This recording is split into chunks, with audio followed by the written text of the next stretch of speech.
Hey, look at it, isn't it pretty? So, it's not really my very first.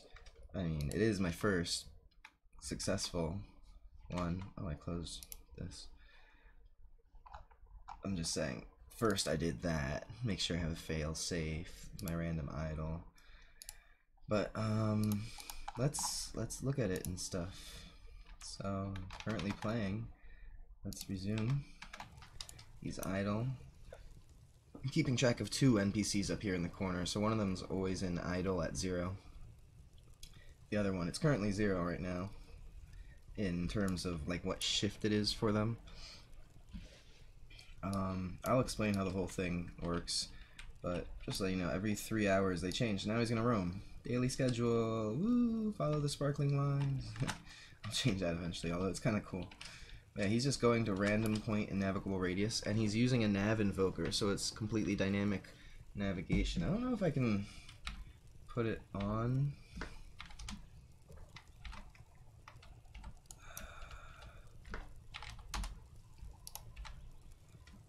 Anyway, he's idle right now.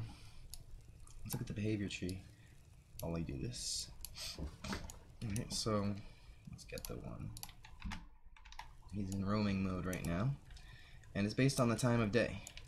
So I'm getting the map. He's still emoting because I didn't turn emote off, so he'll be emoting while he roams. But anyway, oh, now he's failed. I don't know what failed him. That's interesting. Hey, what's up? What do you think?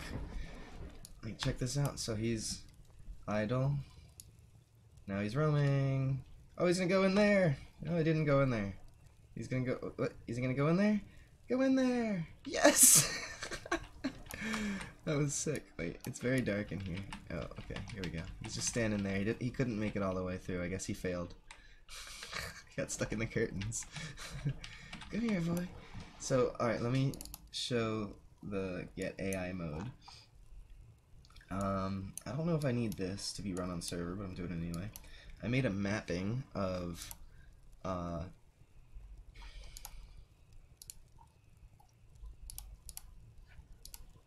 me see, can I see this? Just seeing the default value.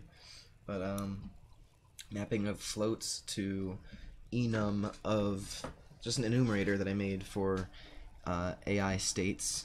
So I go through your schedule and check reverse for each if the time, the float, is greater than the hour. So I'm going through reversed, so and I could sort them and stuff. So basically just checking which time it is that way. Printing string here.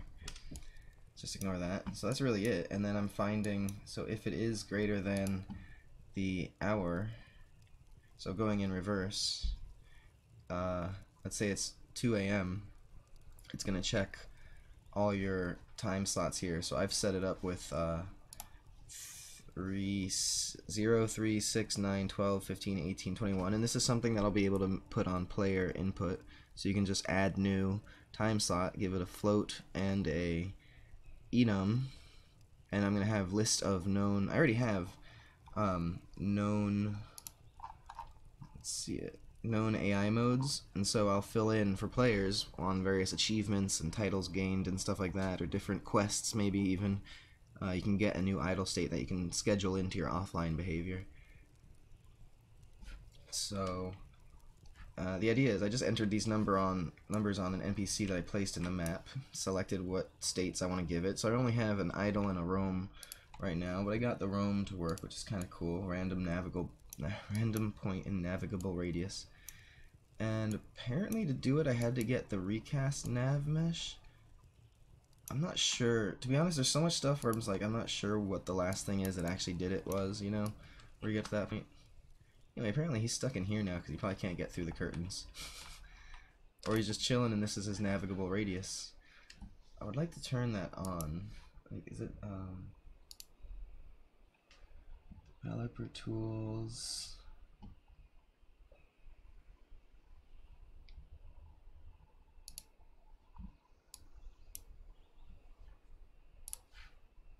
Show. Let's see, show developer navigation, no. Visualize.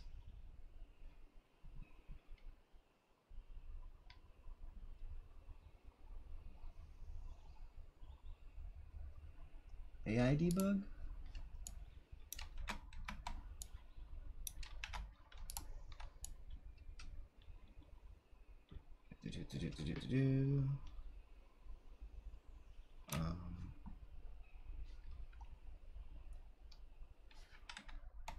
Well, I guess it's not really too important. Let's see where he goes next. Oh, there he goes. Off he goes. Okay. Hey, okay. Alright, cool. I guess he succeeds, is what happens. He succeeds and goes to the next? That doesn't make sense, though. I think it's failing. It's a selector. So he's gonna idle for a bit now. He's gonna, okay, he's roaming. Yeah, it just re-triggered here. Yeah, he's trying to get through and was failing. Now he succeeded. He went back out through the curtains. Oh, he's in the curtains again. So the daily schedule stuff. Let me stop messing about here. It's cool and all, but let's see, I'll start with the map and just see if. Let me just look at this and see if I'm doing anything here. No. Nothing involved on the map other than, okay, so getting the hour. Yes, I have an overlap volume, one of my custom blueprints set up for servers, so it has a delay on the server. Let me show that first. World time overlap. It has an hour, and it is parent class. Trigger box. Oh, it's just a trigger box. Okay, it's a trigger box with a variable on it. It's a custom blueprint in order to have a variable on it. So that has an hour variable on it. So on my event tick, when I do the time and I calculate whether or not to roll over to the next day, plus or minus, I'm basically just setting the hour there so that, you know, the same point where I do my set hour for the map, you know, that's just a split I do to see if it's higher than 24, roll back to 0 by subtracting 24. So if, you know, so that just basically sets the variable on there on a tick on the map. Very simple overlap volume. So from there, I can close this. Just make sure everything's good to save. Whatever, save the map real quick. So from there on the pawn, the character,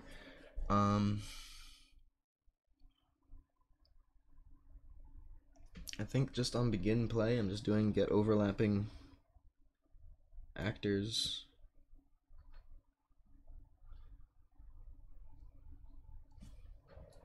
But yeah, it's super awesome. Also, yesterday I made it so that you can possess the NPCs as a server. You get the list of passwords that's generated automatically, randomly, the first time you start a save game. And technically it's happening the end of the save game, so I might just have to run the function on begin play or something. I'll work it out. But yeah.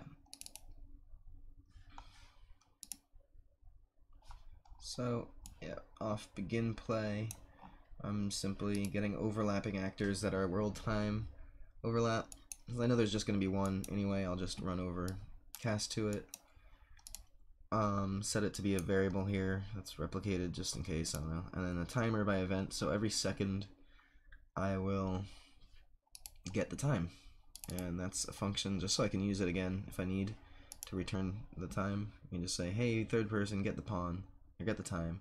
So I was thinking of only running it on a function instead of a timer, but we'll see how it goes. It basically just makes it more, it's just saying I could have just done, you know, get overlapping actors for each cast to, and then just done from here set hour. That would work too. No, I would say get hour, and then set the hour, set a variable here. So basically I'm setting a variable here called hour, and that's how I have my hour. I want me to compile, I don't know. So I also have my schedule here, which is a map. I'm really digging maps. I'm using it for my quests and now for my schedules. Maps are very cool. So this is a map of floats to enums, to AI enums, AI modes enum. So my AI folder here, I've got an enum enumerator that I've made of just a few default states to play with, just to make sure the daily schedule thing works.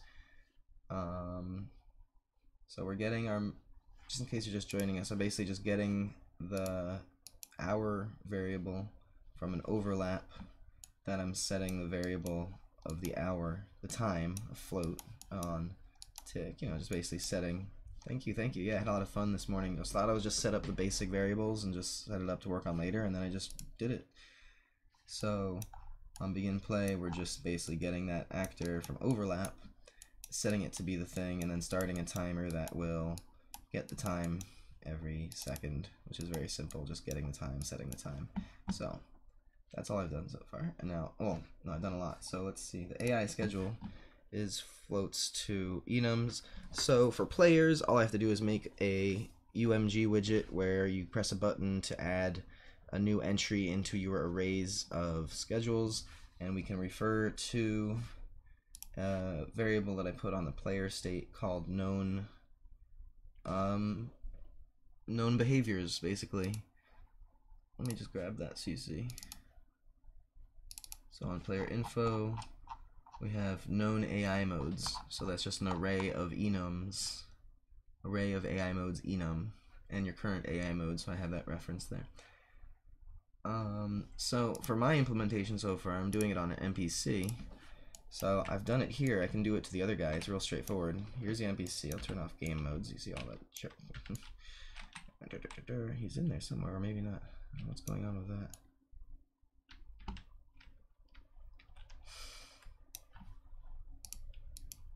That's really funky. Because I hit game mode? No. Anyway, so on this variable, defaults all here, I made it public. That's what that does, by the way. I've always been curious, what does making something public do in the game? The SS of time in hour, minutes, a second. I got all that. Let me show you.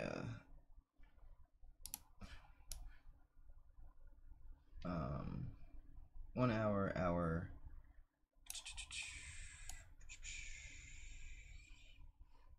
update 500. Here we go. Day length in minutes, 1 day, 1 hour, and then you can just divide that for minutes and stuff. It's easy. Anyway, back to where I was. When you make it public here, this scheduled thing is public here, along with quest key. That way I can set them here on the map when I drop a pawn in the game. Hey, what's up, Dragus? So on this map element, I just pressed plus a bunch of times. So let me do it for the other dude.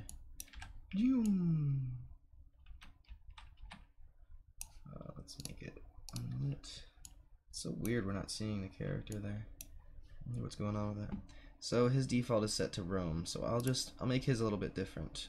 So this is some funky stuff here. You can't add, well, the default value exists, so you can't have 0 in there currently. So I'll start with 12, go to roam, and I'll add an element 0 idle. I haven't done the sorting stuff, so I'll see. You can't duplicate it too, so I'll do like 14 here, 0 there, 12 here. Now I have 0 and 12. It's very hard to modify in that way. So I'll just go from roam to idle in between a much. Let's do. So you have to change each of these whenever you add a random one. So let's take just adding some random numbers. Okay, 0. I want that to be 6, so I'll change this to 8. Okay, 0, 6, 12, 18. No, actually, no. Damn it. Oh, I suck. 8, just random. 0, 12, Oh, that would add up. Why do I feel like 6, 12, 18. That's it. Yeah, that's okay. Sorry, I'm bad at math. This map is funky like that. Yeah, they won't allow multiple keys here. It's just when you're setting it up, it's hard to set up. I wish it wouldn't like compile until you hit like a further button on here, but whatever. It's easy enough. I got that in there. So now I should just be able to, easy enough. Technically, I have to restart my save game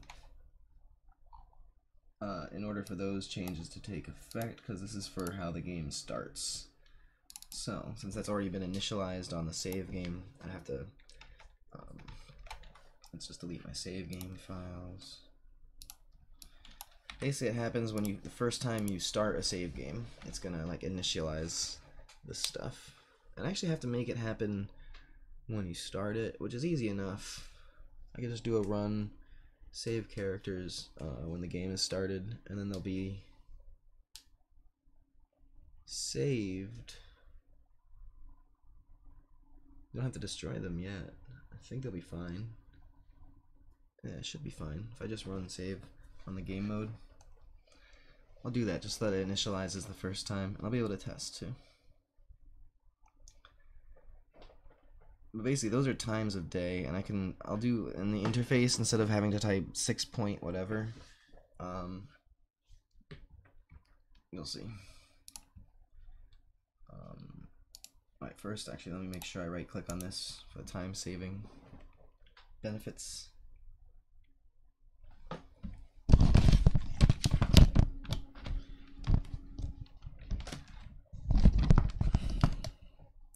Okay. Into game mode. Basically just on the start here, probably up here. Am I doing? Okay. And characters. Boom. Alright.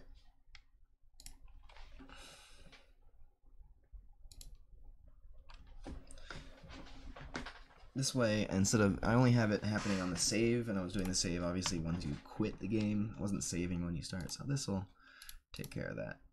So brand new save game. Let's host game here. It'll be like pretty quick because I right clicked on the map before. That's the new trick. If you didn't hear about it, now you heard. It's not going right quick. Now it's pretty quick. Quicker than it could have been.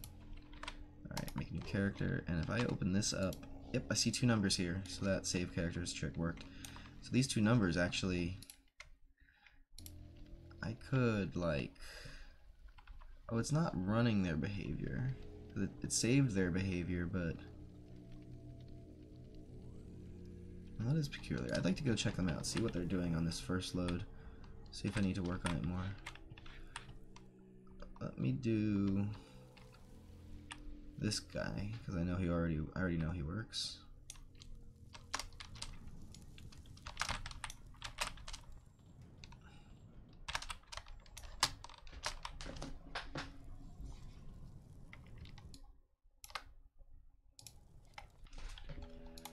I'll just run up here real quick.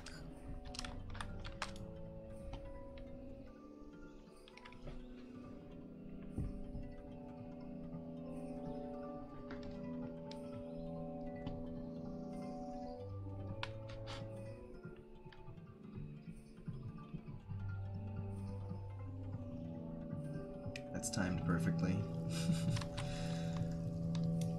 This happens basically every time I run up here. If I just speed through like that. Speedrunner. Okay, let's see if we can find him. He should have roamed around a bit. Yep. Oh, there he is. Is it not working now for some reason? Oh, right, okay, so yeah, like I said, it's not working on the first time, but if I save and quit out, I gotta figure out how to patch that through so that it does.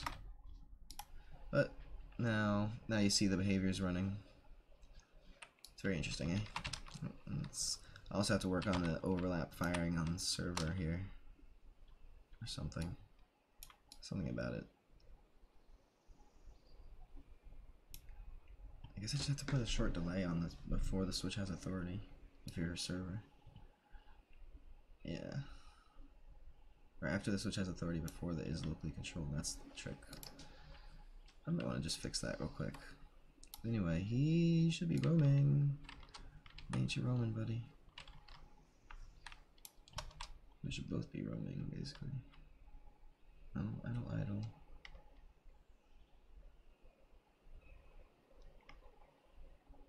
Roam. Yeah, they should both be roaming. Oh, not working now?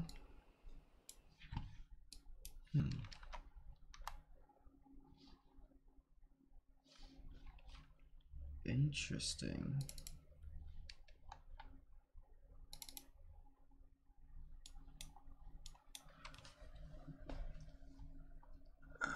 Well, it's doing this. Let me do...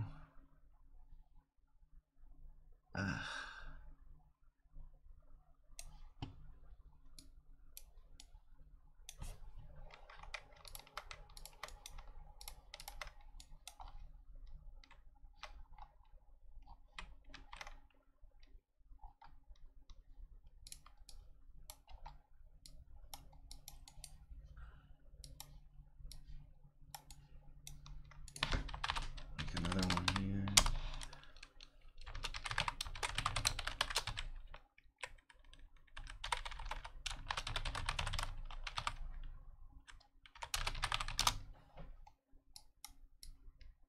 Alright, so I'll just save them for each game to slot. What do I want? Load game to slot. Does save game exist? That's what I want. Okay. I missed one here.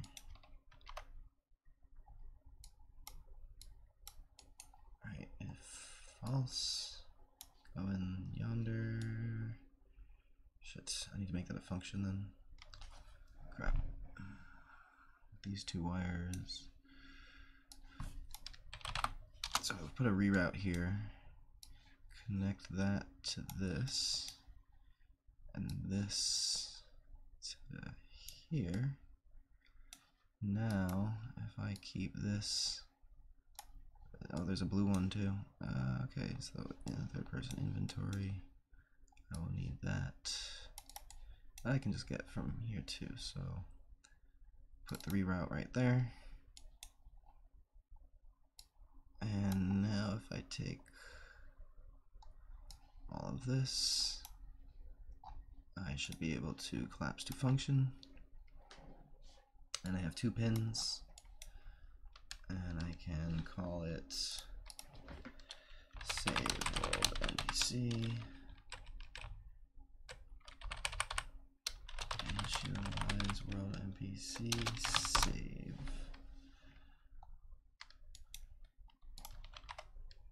There we go. Duplicate it there.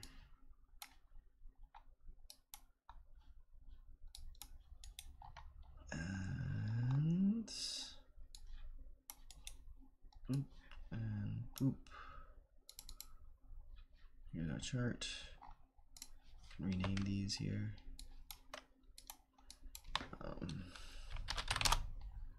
Name and on is fine.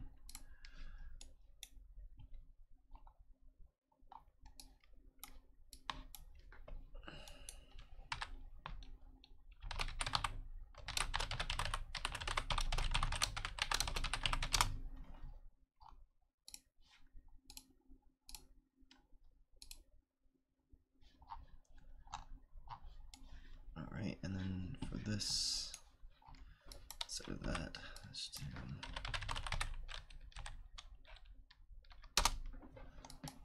that.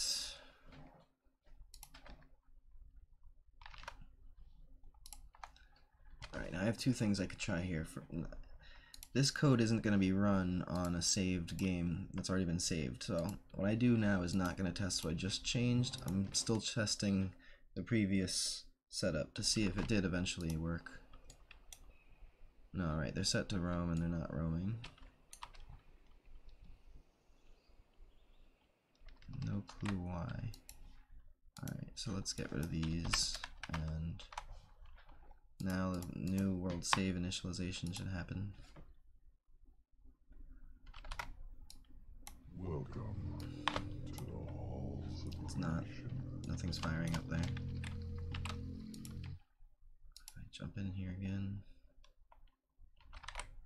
Now it's firing off. What's up with that?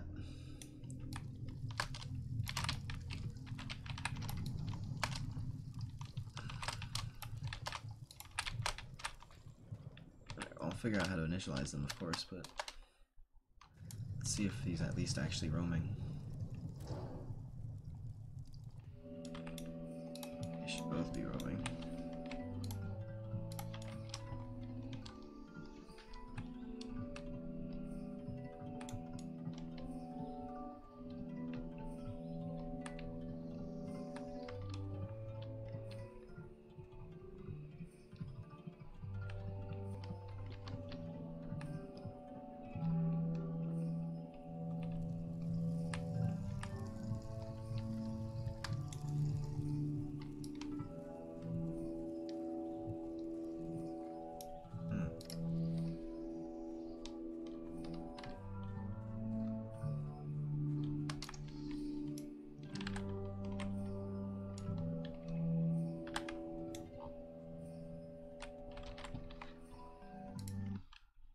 Weird.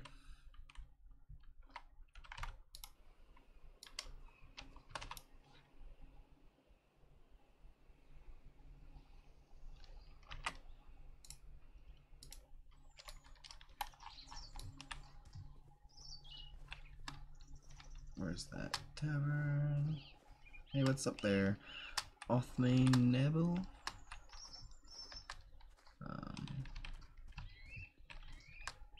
There it is. Nice. Thanks for the sub.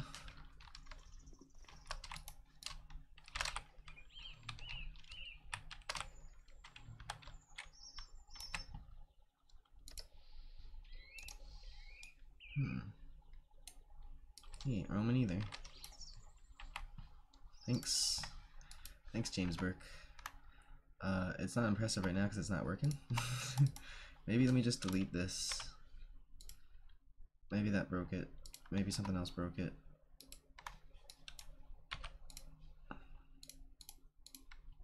Oh yeah. You know, I'm using some marketplace assets, Creative Commons resources, stuff like that, so that it can be a one-person project.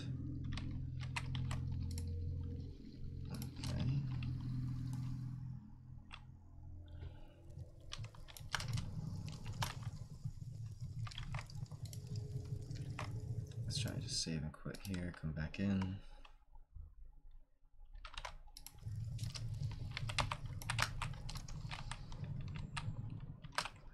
Oh yeah, totally.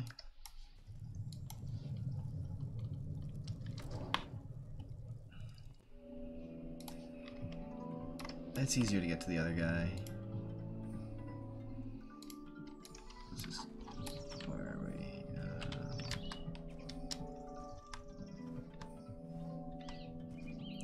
Nice, nice. Yeah, not really at the moment. I feel like that's like whenever I'm done, said and done with it, there can be a final optimization push to put everything in C++. But I'd really want to be kind of like done and on to the next project sort of by that point. And just have it like finished, you know? Yeah, so they're not doing their thing.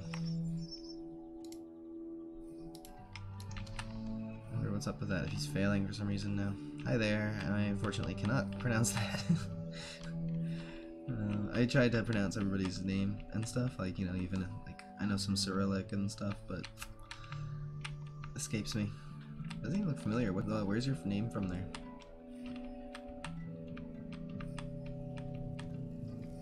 Thanks. Thank you very much. This was working. If you skip and rewind to the beginning of the video, you'll see how it behaves when it's working. Let's see here if it's... I don't think it's going to be working. This dude. Oh, he's standing right there.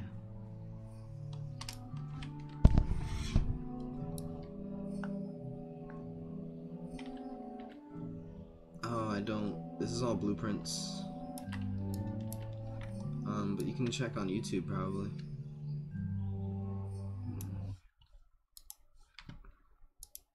Maybe I should run the... What did I change, man? Like, it's so weird. Let me play with the blueprint thing open.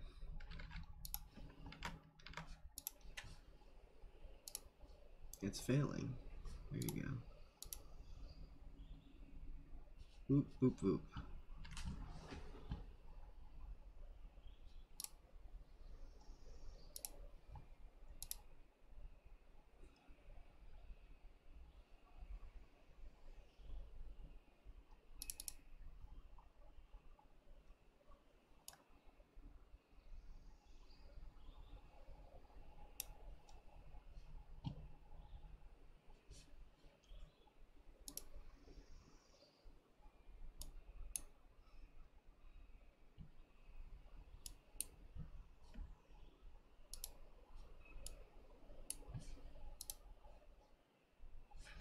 Something about the navigation mesh.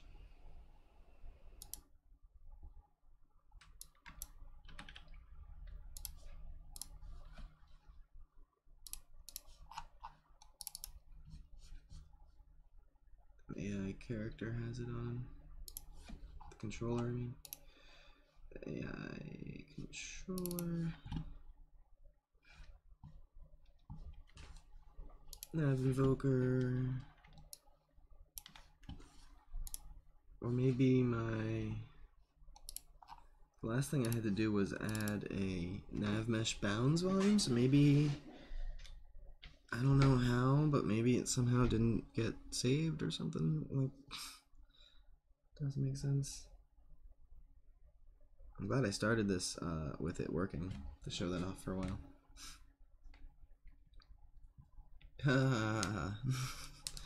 What's up, gamer fine? I considered making an announcement on the Discord, but Unreal Engine's really easy to program with. Honestly, I don't know about C++. People say maybe not. C++ isn't the best one for that.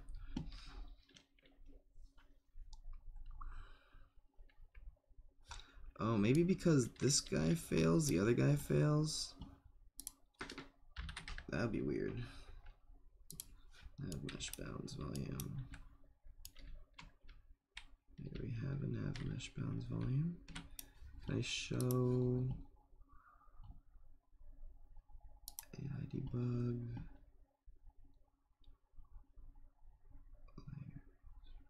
Volumes.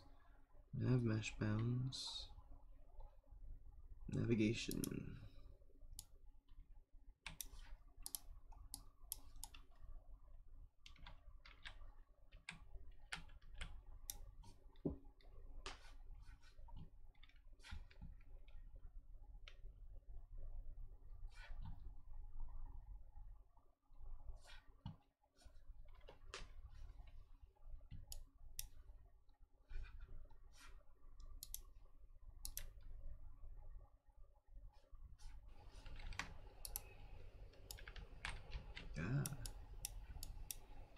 What's up with them? They have a little unhappy face. No controller. Main AI controller. Still unhappy. It's an RPG, man.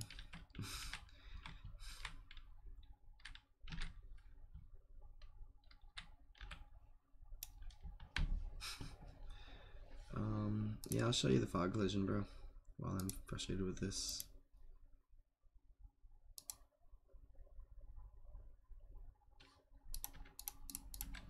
Welcome. It's really weird. At least, you know, it's easy to tell that it's failing on the navigation part. So here, check this out.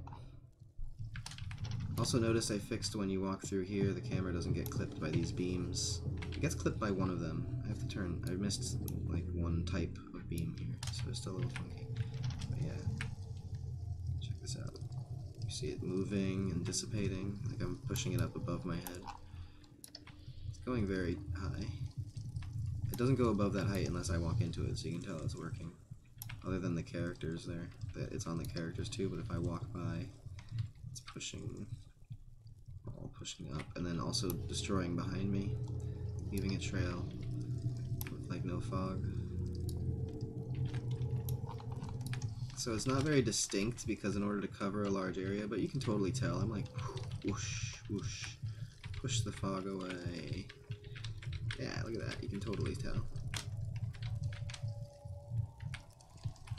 It's a nice little effect.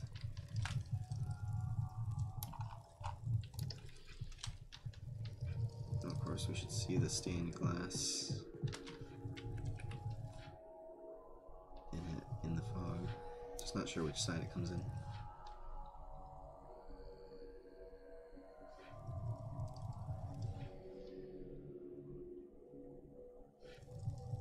It's gonna be this side.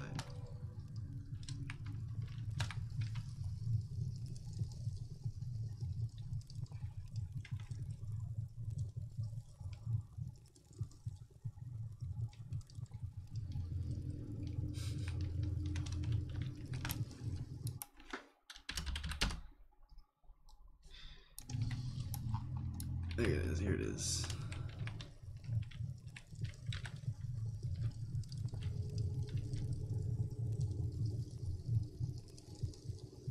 Make that one up there more distinct. Alright. Yeah, not a good idea at all.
Wait a second. Okay, no, that's good.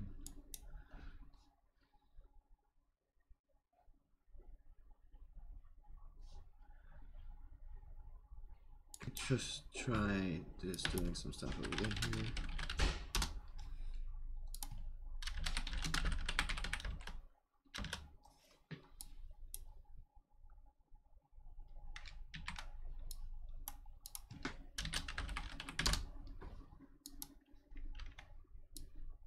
I don't know what off path means, but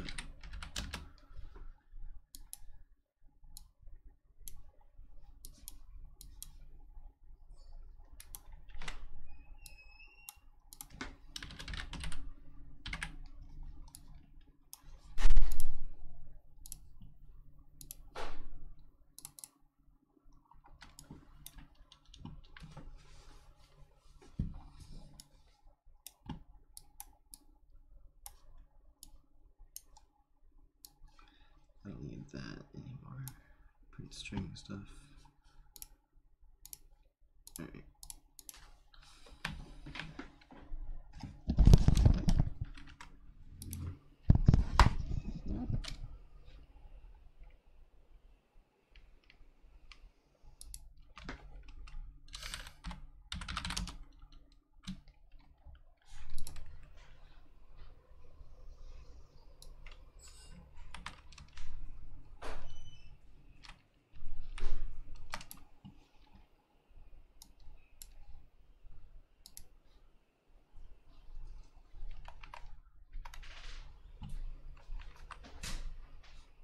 Worded.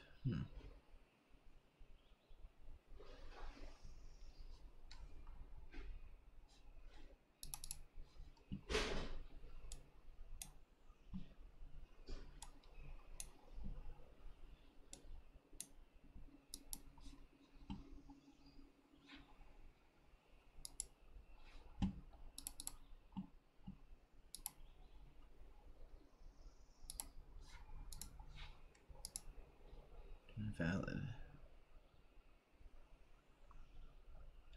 Interesting.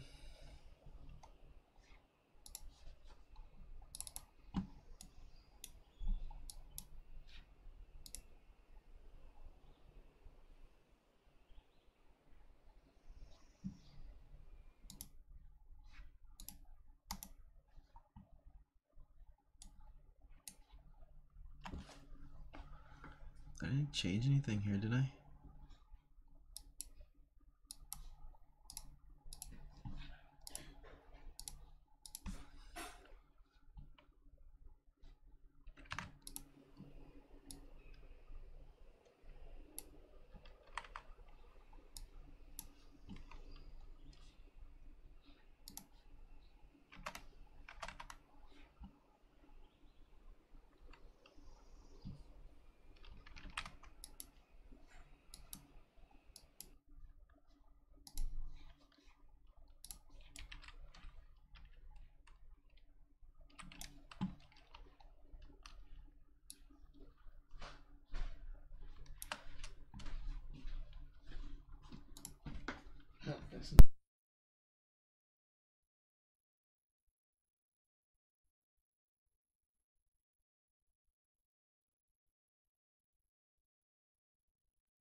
Hey, sorry, I'm back. Alright, let me just grab this.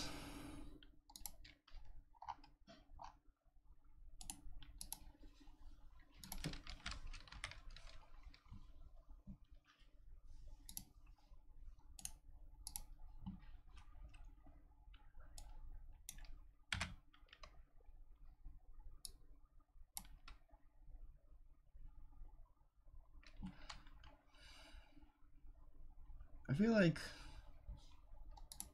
that shouldn't be necessary. Ah, look at that.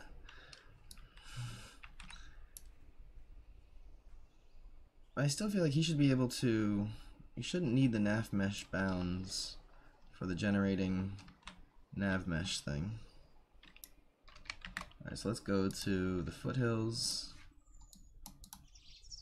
So it was that all along. It was the fact that if any of them fail, they all failed. That was very interesting.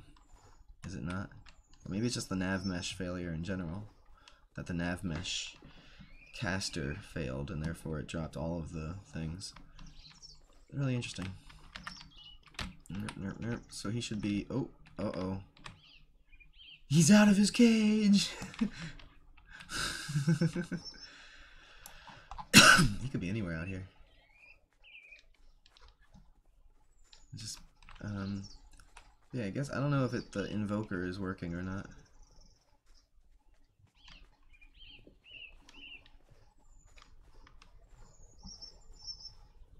No way of knowing. He's not carrying a torch or anything. But he escaped. That's the important part. It's working. Let's see about this nav invoker thing. Let me find the video of our beloved Mishka. Invoker.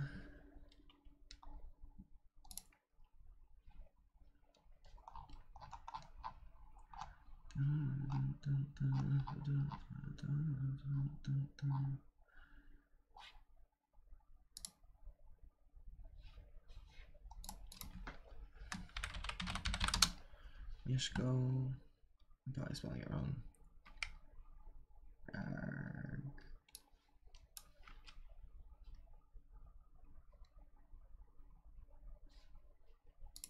Mishko, okay. Here's the video. There we go. Hello there. It's a quick and dirty video on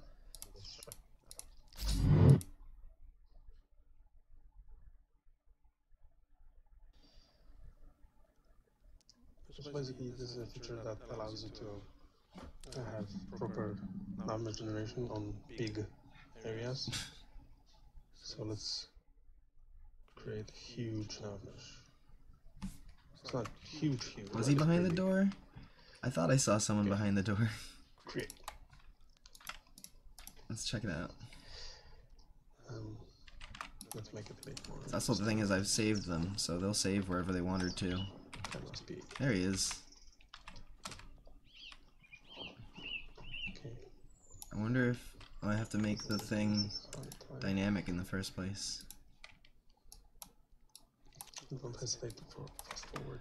Oh, I forgot. This is the part that he's just working on the freaking. We need lazy for this mode. Oh yeah, I forgot to do some settings here. Okay, hold on.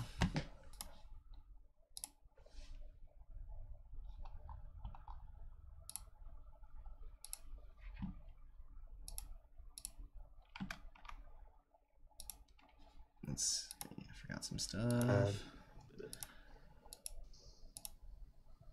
Setting up the navigation system.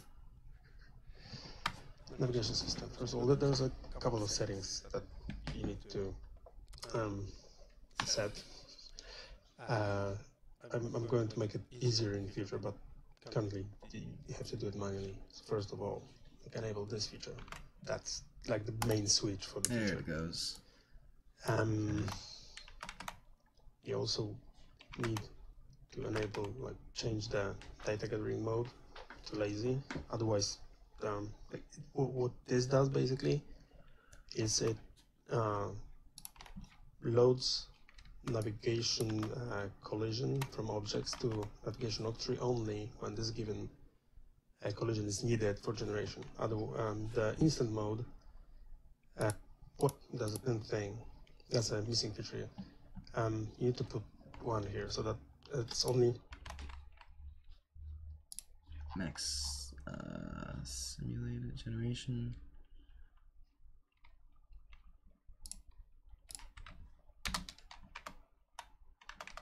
I don't know how long ago this was, but one navigation mesh tile is being generated at a time, but it's being done outside of the main thread, so it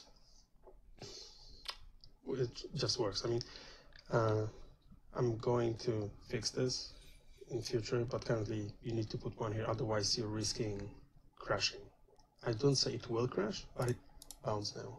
Center it. you do have to put it in there. Scale it. I don't think you need to have two in this case. Let's get rid of this one. I'll copy it first. Delete. Okay. Try playing. And as you can see, Navmesh drawing is enabled, but there's no Navmesh. So currently this whole area, this whole map is ready to generate Navmesh, but in this mode, navigation system needs an extra information to know where to generate navigation. To give navigation system that information, you need actors that could have a specific component. Let me create one. Well, maybe what I can do is just make this like boundless, essentially. First start. Make it huge.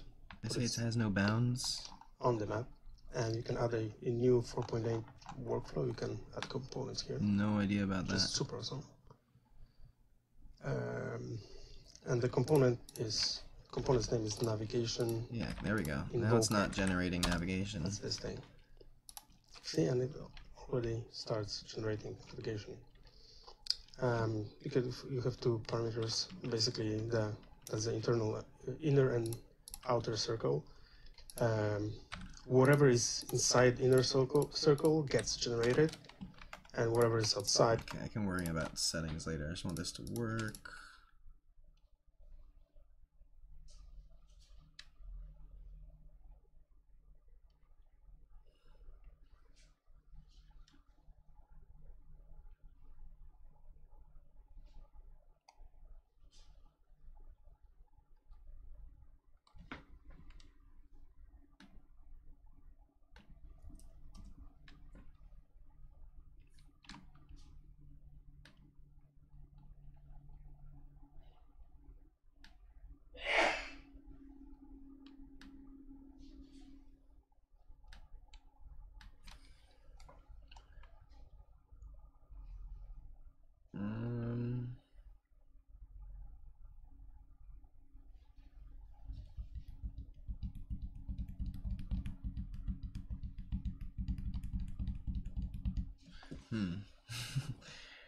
We'll see if this opens.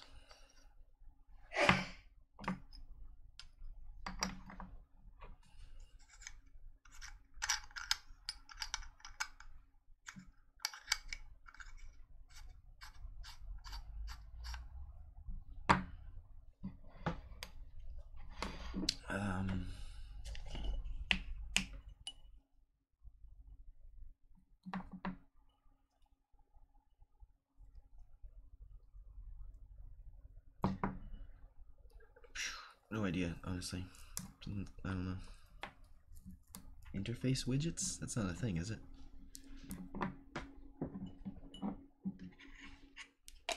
Wow, this is not loading. I think the dynamic Navmesh thing may have crashed it. It's not dynamic, it's just generated live or whatever. I might have missed something else in the setup of it. I feel like I need to just crash it. Oh, it's working. Whatever it's doing, it's not crashed. Oh, it's just, oh, there you go. No, it's moving. It's doing something. I could just wait.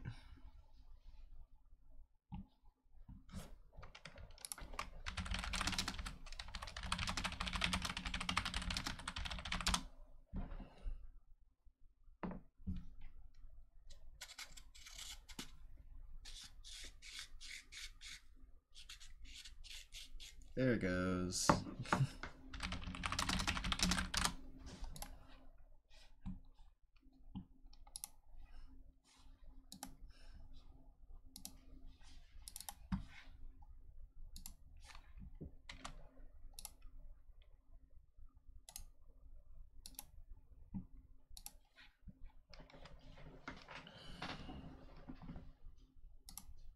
Oh, this isn't even connected.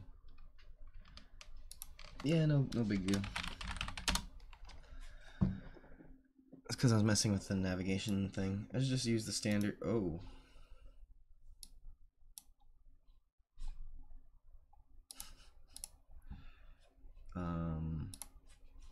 Maybe that was from before? Yeah, that was from before. Okay, it's still loading. I thought it failed to load. That would suck. We're cool. We're good here.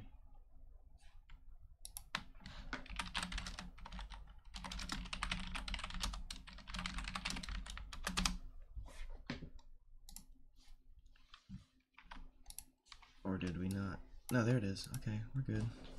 I just have to make sure I disable that stuff before I try to hit play again. Or let's see if I can open the map. Probably doesn't have that thing saved that way.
Let's see.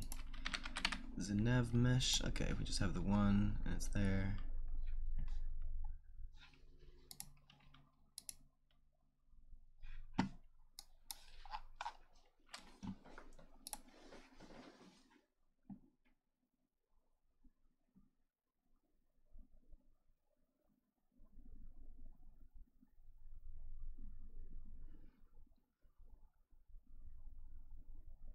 Results in whole world being navigable. Register navigation invoker, maybe? I didn't do that.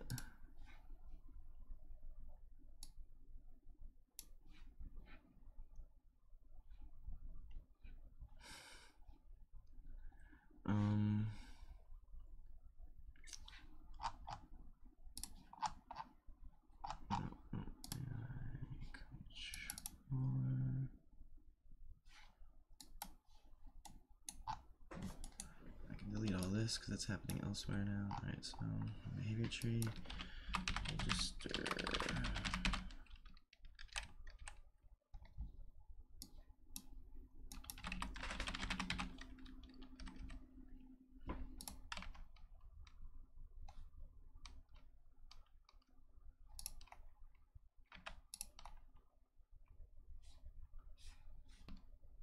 Let's just check this out, see what else I missed.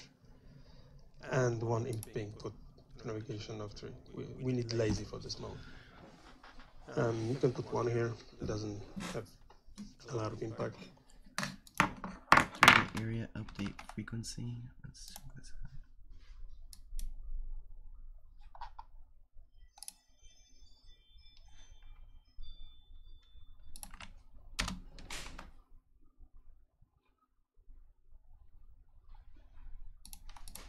And in navigation mesh, you need, it works only for dynamic.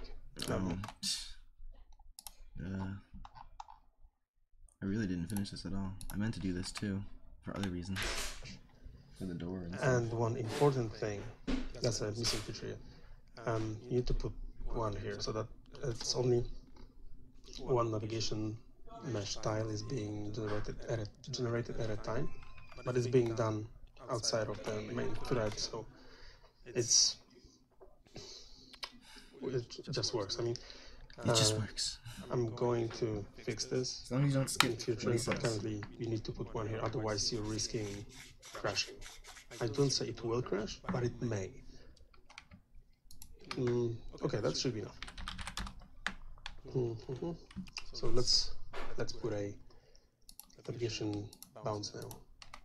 Navigation bounce. Center it. Scale it. That should do. Yeah, that's it.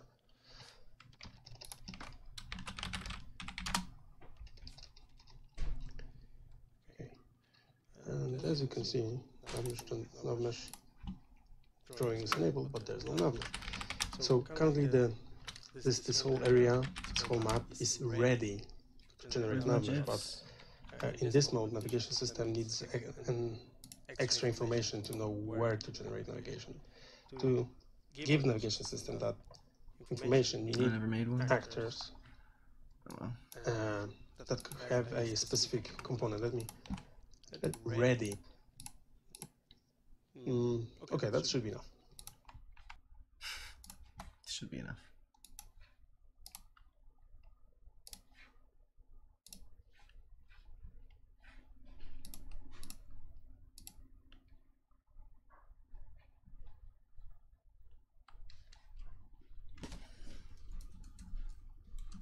Oh, hey, it worked. And but they're not working.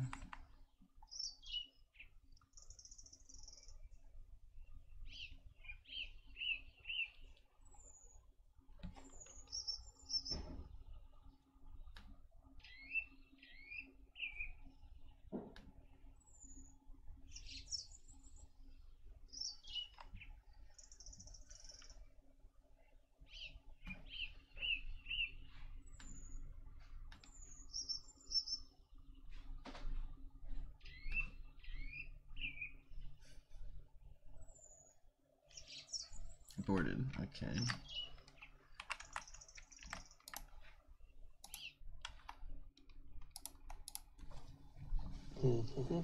So let's put a navigation bounds now. Navigation bounds one. Center it. Scale it. What we should do? Yeah, that's it. 1,000. He is covering his whole area with it still. Okay. And as you can see, Navmesh drawing is enabled, but there's no Navmesh. So currently this whole area, this whole map is ready to generate Navmesh, but in this mode, navigation system needs an extra information to know where to generate navigation. To give navigation system that information, you need actors that could have a specific component. Let me create one. So there's navigation player start. Let's put it on the map, and you can add a new 4.8 workflow. You can add components here, which is super awesome. And the component's name is navigation invoker. That's this thing. See, and it already starts generating navigation. Because you have two parameters, basically that's the inner and outer circle. Whatever is inside inner circle gets generated, and whatever is outside gets released. So if I move this one, what am I moving? Seriously? Yeah, okay, yeah. So you can see those things do not get released because they're still within that 5,000 units boundary. But now, okay, we're just moving the whole thing. Yeah, and that's basically it. So how you can use it nicely? So let's clear it. So the easiest way to show this off, let's take a character, whatever it is.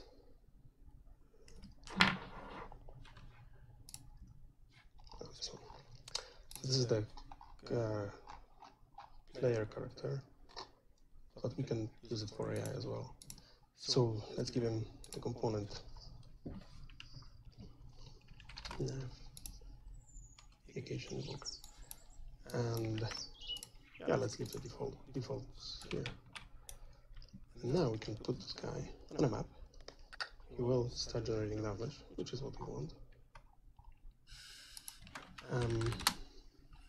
And this guy is too fast now.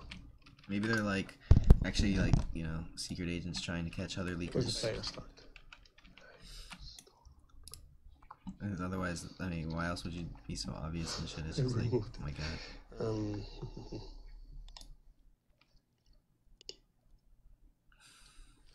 All classes. Player start. Okay, now let's make sure this guy is not being possessed by player, and it has a control. Okay, so let's set up simple go to player behavior for him. It's like a tutorial within a tutorial. 1 second delay.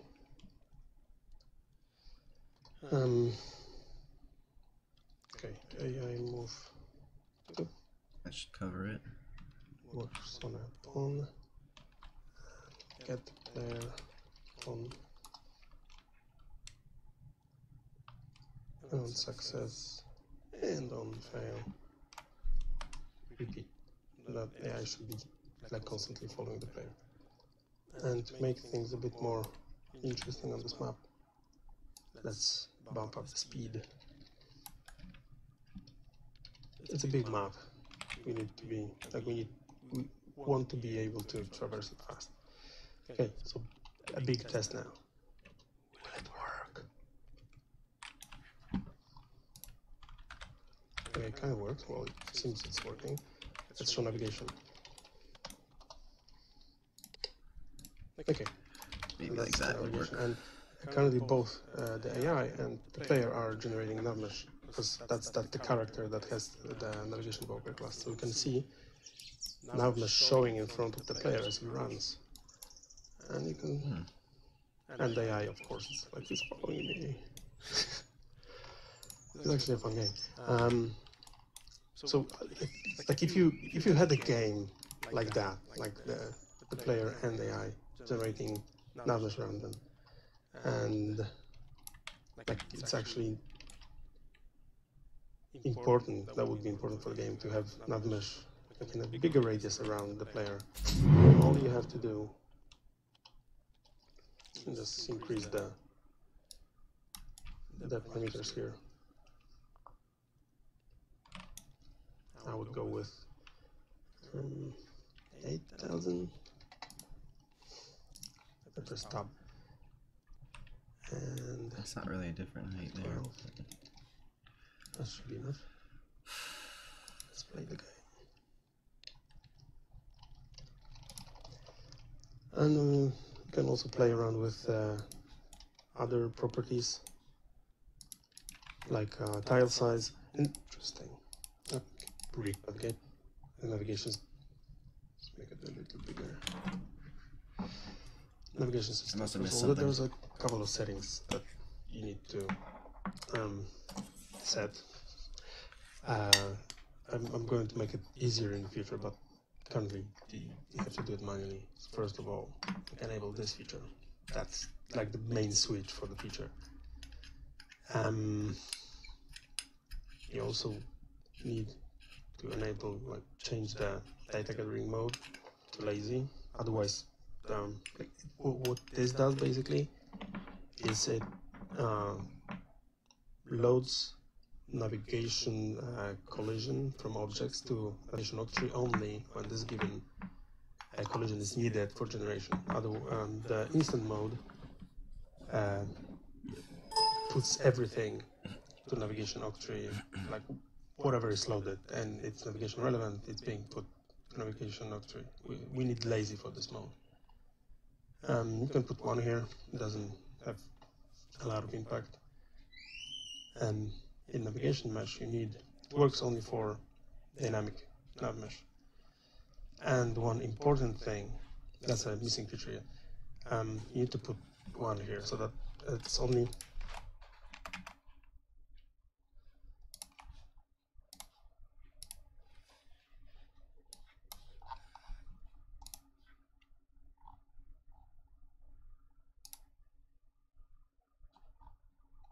I did the wrong thing there.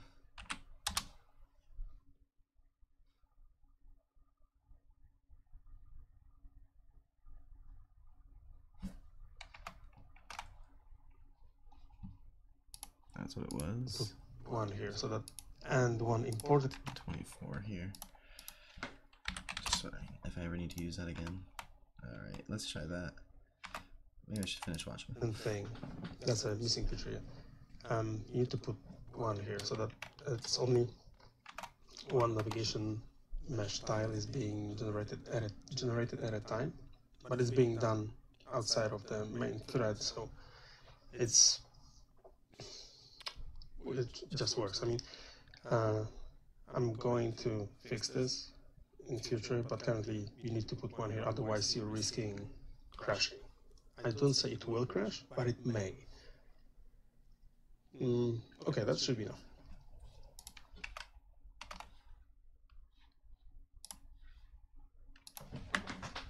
Save real quick.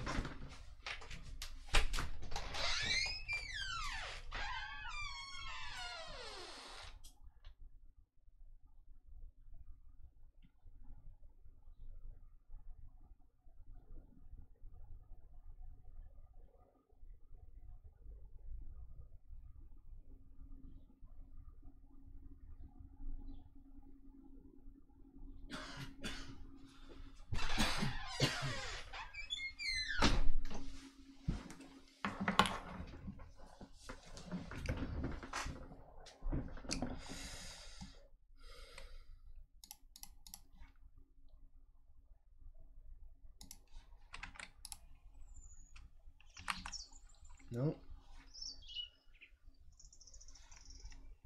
Unless they're just in... Maybe it's just the time of day. Maybe I'm just not waiting long enough. No, it's not firing at all. It's not giving me any error messages either. No, aborted. There it is.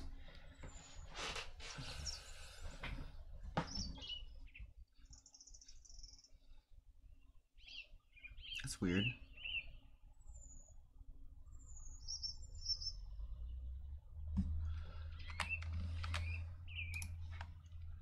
I could try without... I mean, the dynamic without the dynamic one worked. I mean, just well, I can keep it dynamic and just take the, just let it render them out.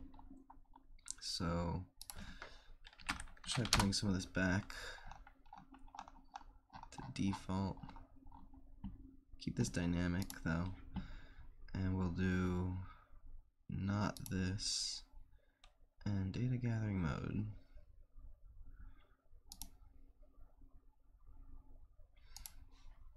Keep that lazy, see what happens.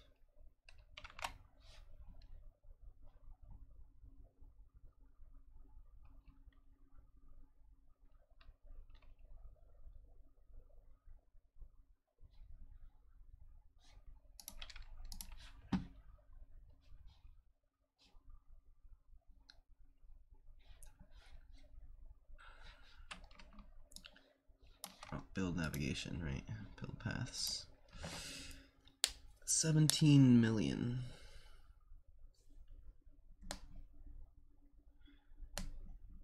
Oh, this is the way to do it if I want them to navigate over the entire thing. It might just be like a lot of data. It might actually be like a huge file size or something. So that's why I'm trying to make this work. But maybe I can just work with one very large Navmesh instead. If the stop build button ever gets registered.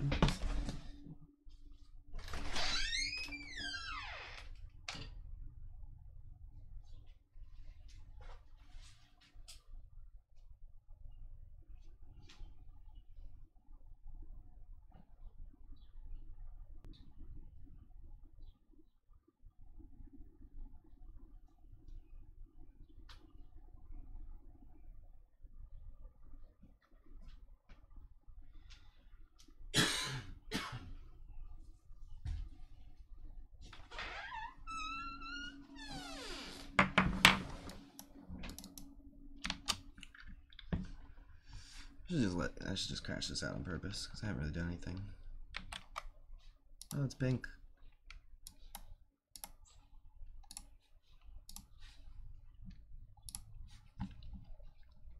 Alright.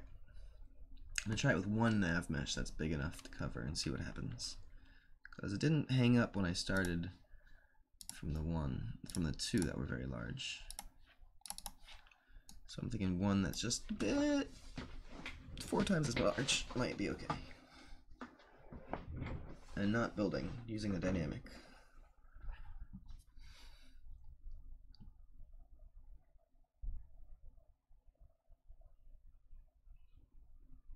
And of course, the roaming behavior isn't something that I actually want these NPCs doing. It's just my way of testing that stuff works. I have something to do on time. And the daily schedule thing works, so that's good. So right now all I'm trying to do is get the dynamic navigation invokers to work for large open worlds.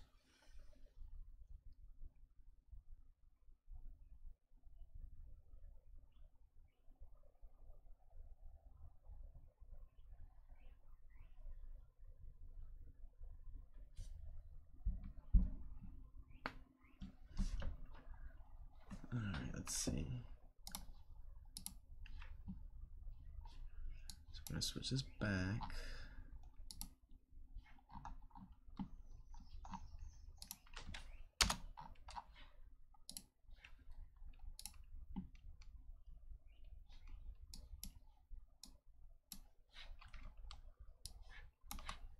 Load up the map.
Like 7,000.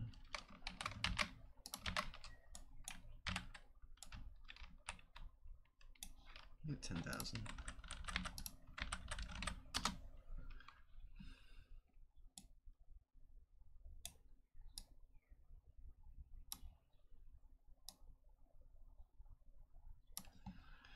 Okay.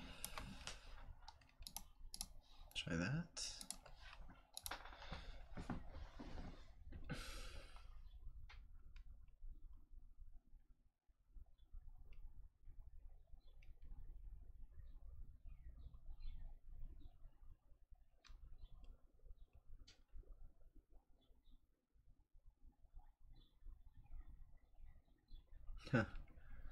Well, this is sort of like that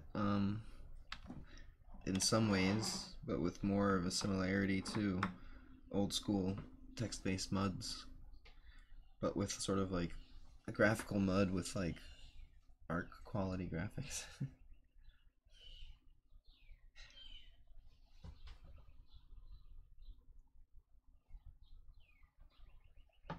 Okay, so let's see if it works.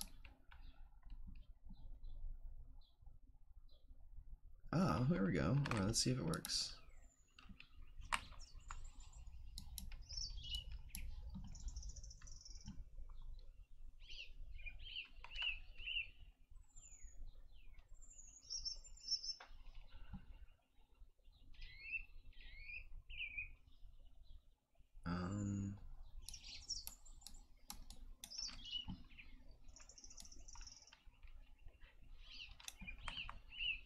It's not saying aborted anymore.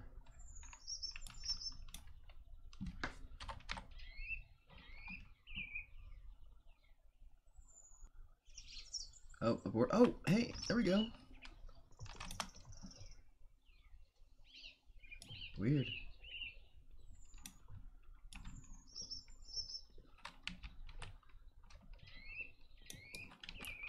He's able to go through the doorway.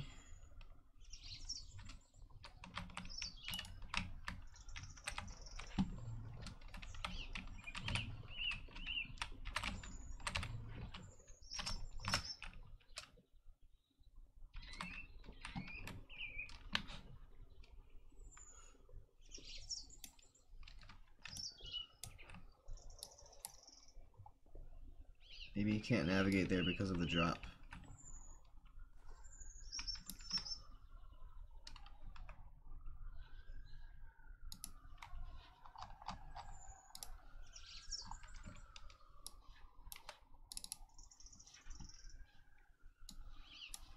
Let's see it.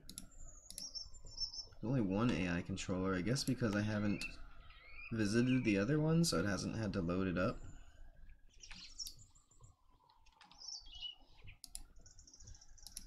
Nope, there it is.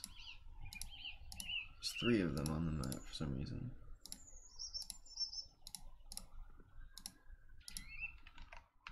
I guess there's a player offline somewhere. Yeah, there's a 2. That's why. One of them is being run by AI as well.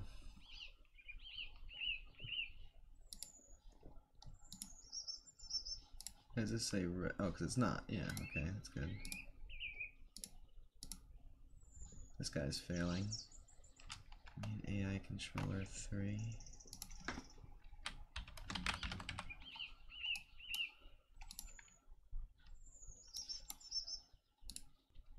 It's in the mountains. 1 is up in there. 0 is on this mainland. There's a bunch of AI controllers. What the fuck? What are these AI controlling? It's really weird. I can't go to it for some reason.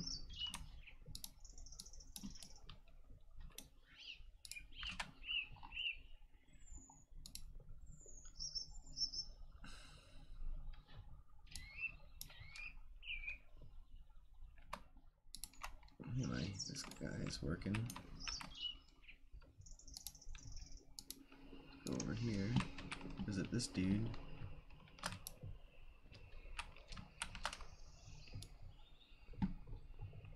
This means they're using the invokers, right? Because, yeah, I didn't have to build the navigation.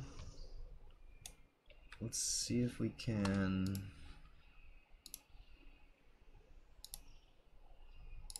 show navigation. Can't I just get to them? Foothills, spawn. There we go.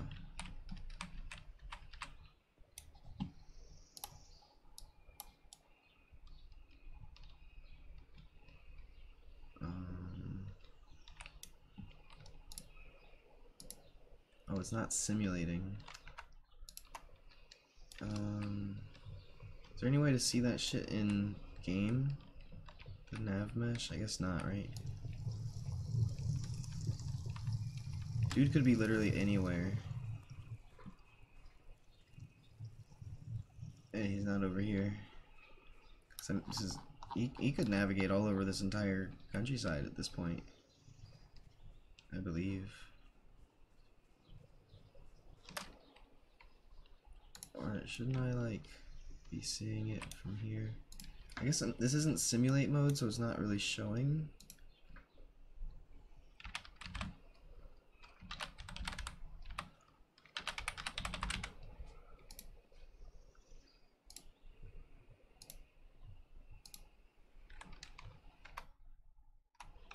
He's over here somewhere. There he is.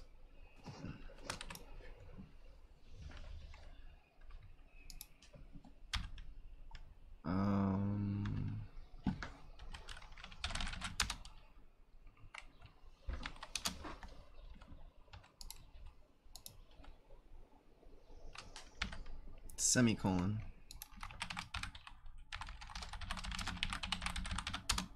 Zero to 4.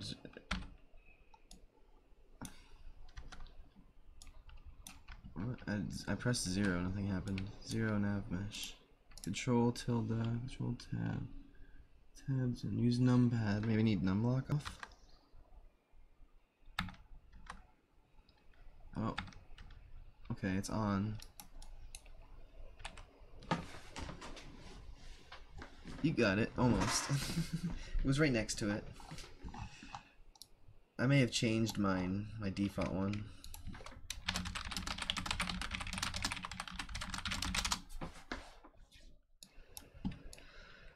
It looks like he's not navigating anywhere. Let's go to the other dude. Oh look, yeah, there it is. Sweet.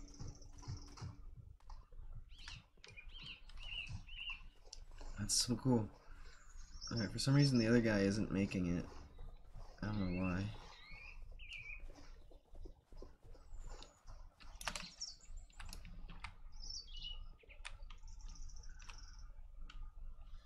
I can play with the settings. He's still unhappy for some reason.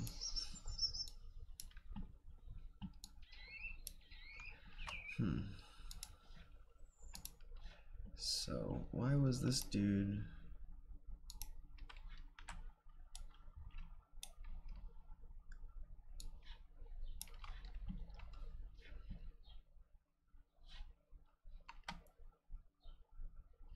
Yeah, I've never been able to get into it. I actually really appreciate you knowing the buttons.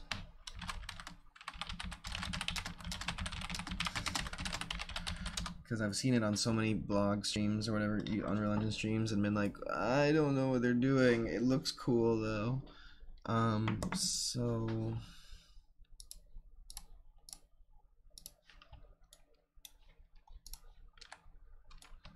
we're not seeing it in here.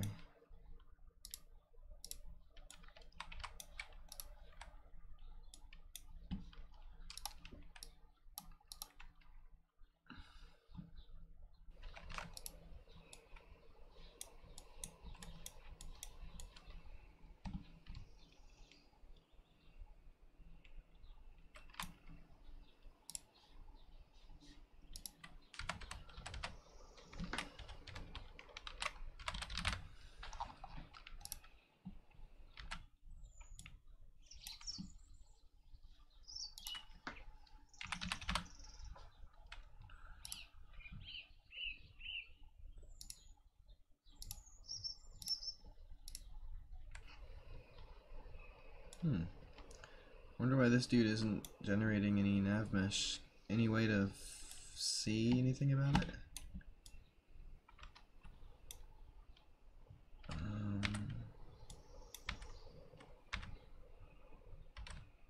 You can't get that debugger here.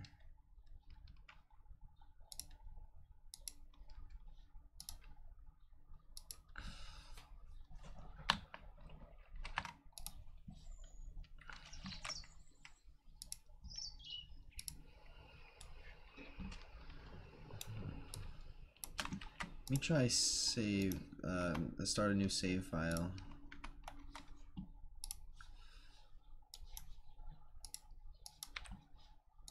And you know what? This is getting really annoying to me, so...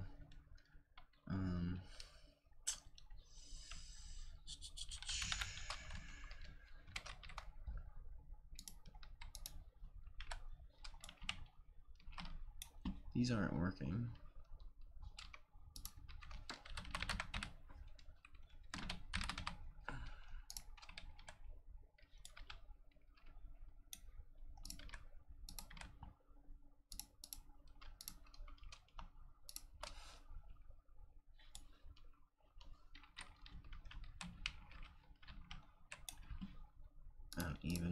I don't even know.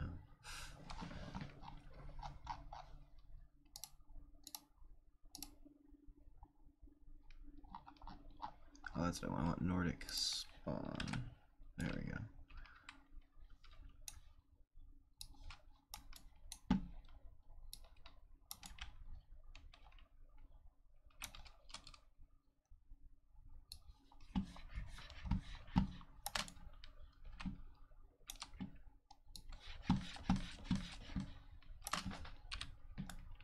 There we go.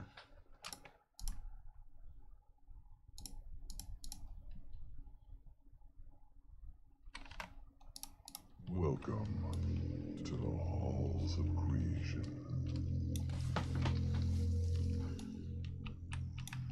I think I'll probably put that initialize NPC thing back at the start. Still trying to figure out why they weren't doing their thing on the first time.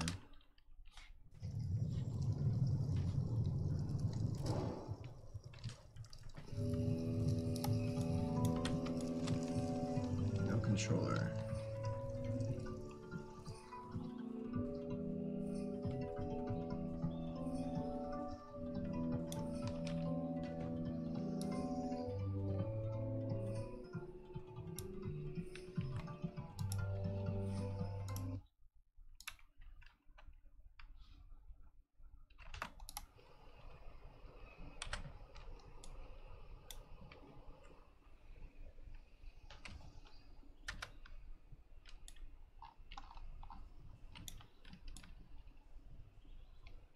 Still not generating AI or Navmesh.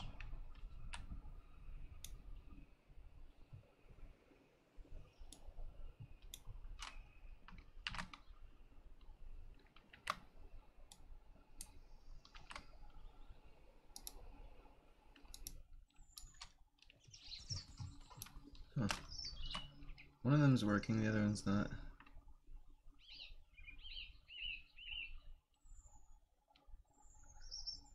No, because I had this running before I went to him. Oops. Oh, this just gave me that location. Damn, I forgot to change that. This dude's Navmesh isn't working for some reason.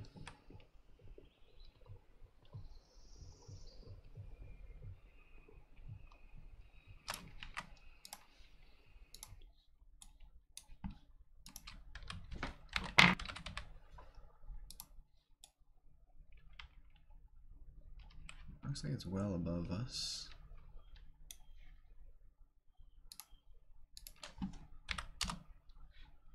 Try just making it huge like that.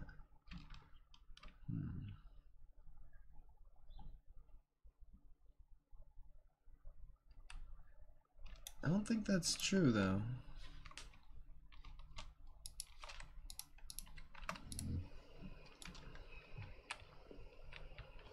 Like if I hit this now. Oh, I see. I'm not seeing him there. Any information about him?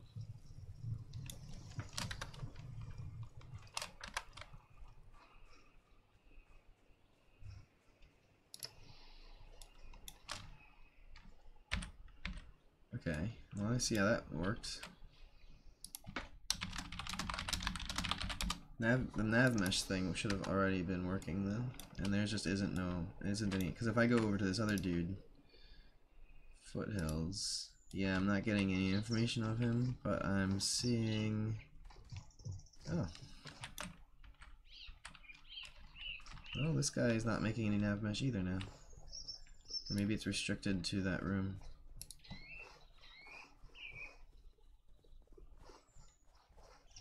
What have I done that's different now between before and now?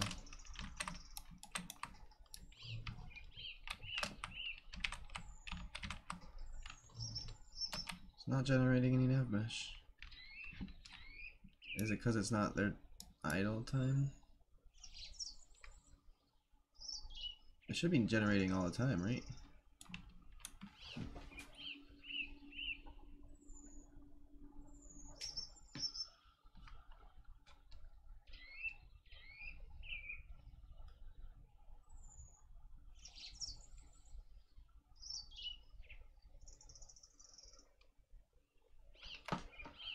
Is AI false? The AI mode roam. He's an idle.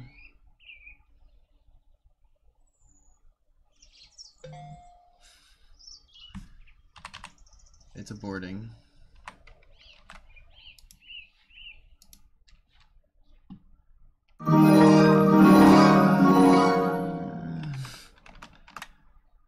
Cool. Mackenzie 7.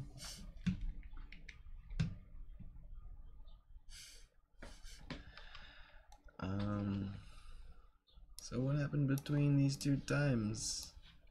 Where it liked working that one time.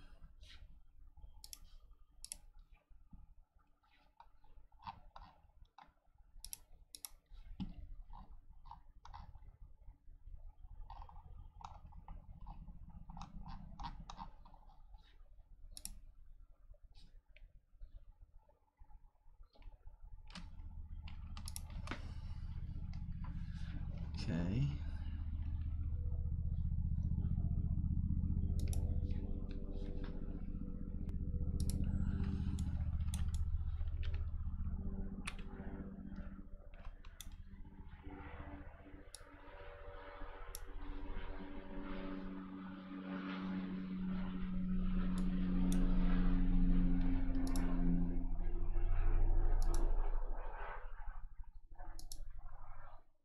Isn't there some way to like refresh this thing?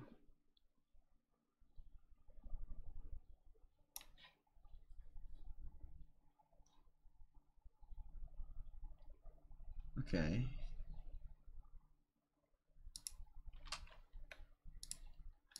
Hey, what's up?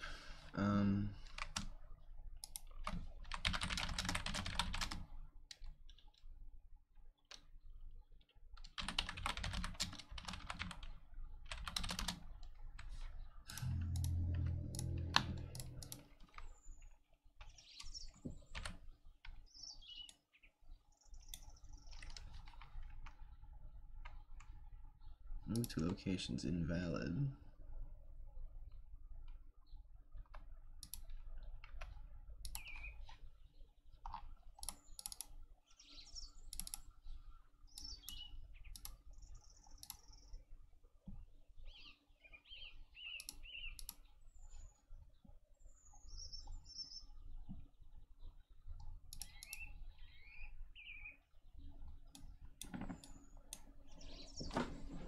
Something to do with the Navmesh. Let's try. Oh.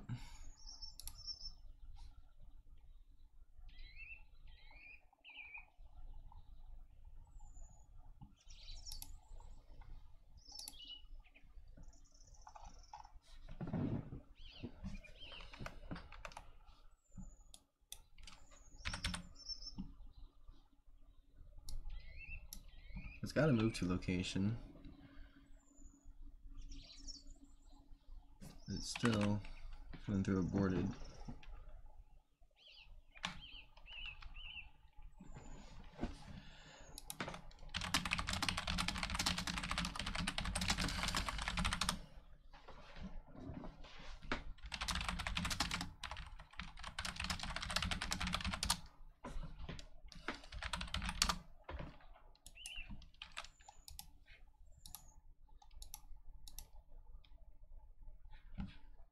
Oh yeah, wait. Build paths?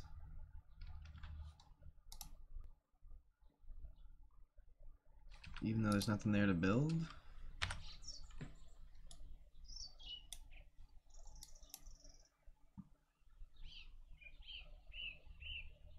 I guess I'm not setting is AI anyway, so that doesn't really matter. I'm not using that. That's not involved. Move to location doesn't want to do anything now anyway. Yeah, mode's idle.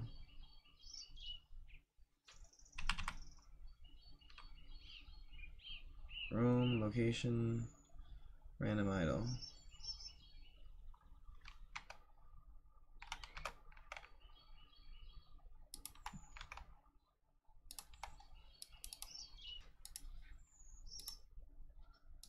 If I just load up from another map.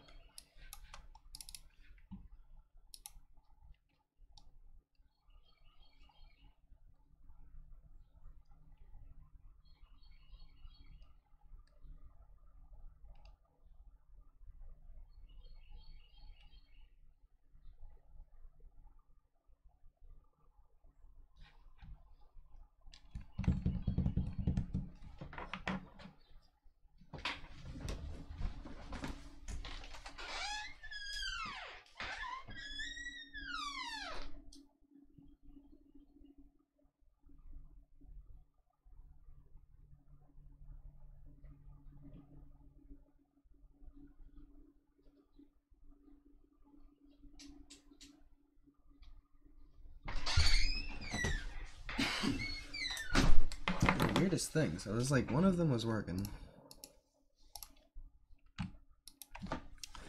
One of them wasn't.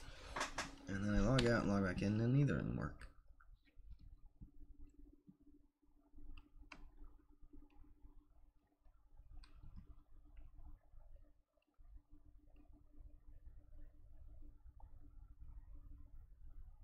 Maybe because there's a limit of one tile. No, that doesn't make any sense. It should show how.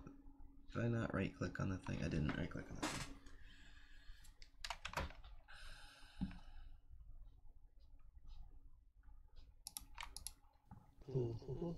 So let's put a navigation bounce now. Navigation bounce now. Center it. Scale. Yeah.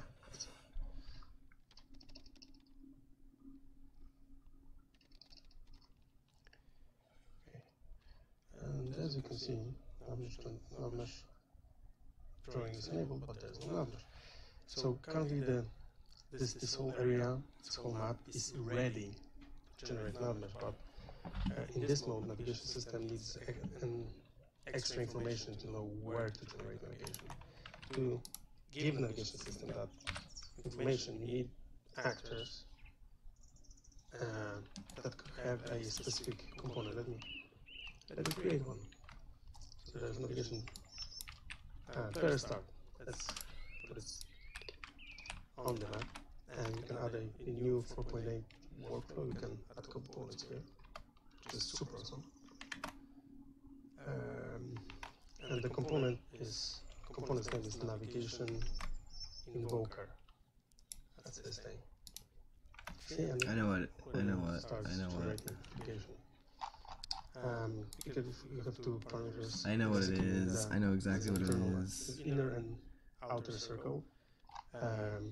Whatever is attached inside upon inner the controller, circle gets because the generated, navigation invoker's and on whatever is outside gets released. there. So if he moves around randomly, What am I moving? the controller will move. Seriously? If you're saving, Yeah, okay. I don't know, because it should have been working from the start here. Those Let's just try things do this. not get released because they're still within Have to that right click again. 5,000 units boundary. But now, okay, we're just moving the whole thing. Yeah, that's basically it. So how we can use it nicely? So, let's We basically got it already. I had it already too. It was working. But I bet it's because somehow the controller got moved.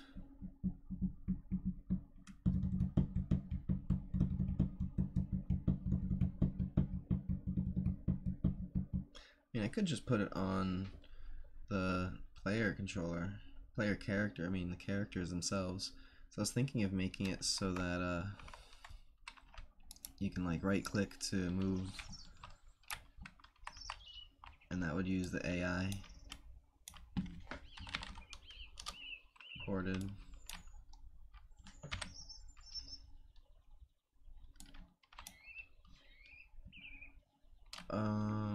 It's trying to go to some ridiculous location though. Maybe that's why.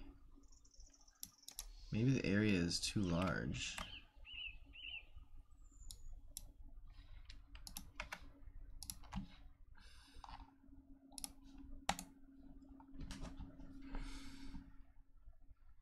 I think I just put random navigable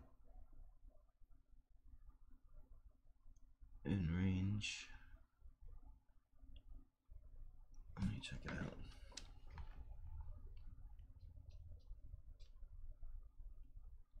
It looked like the dude was working before though, the one of them.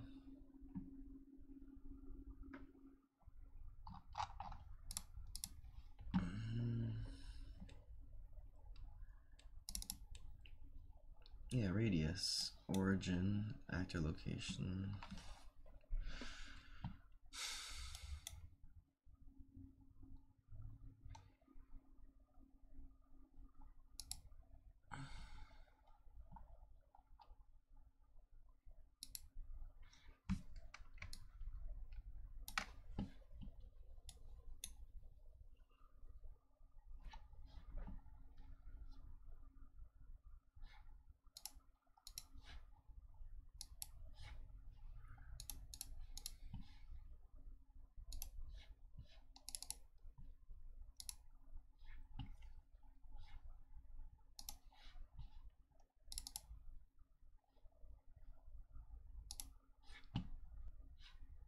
Instead of no, because that's the I want.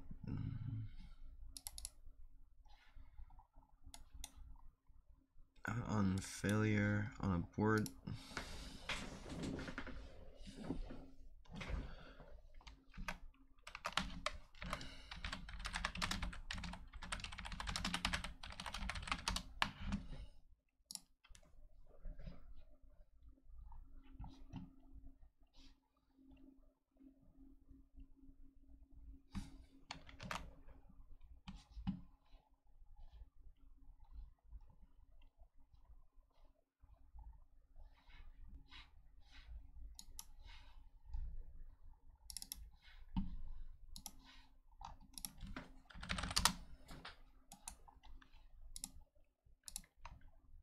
it's just not even generating the thing. That's the problem.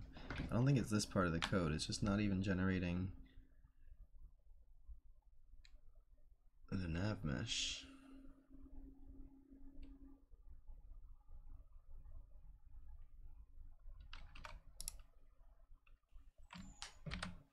He's got a controller.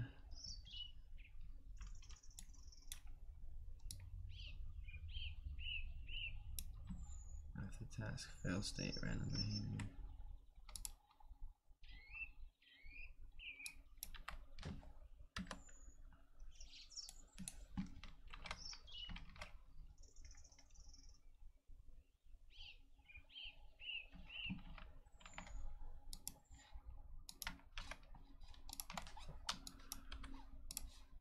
Try new save. Welcome to the halls of creation.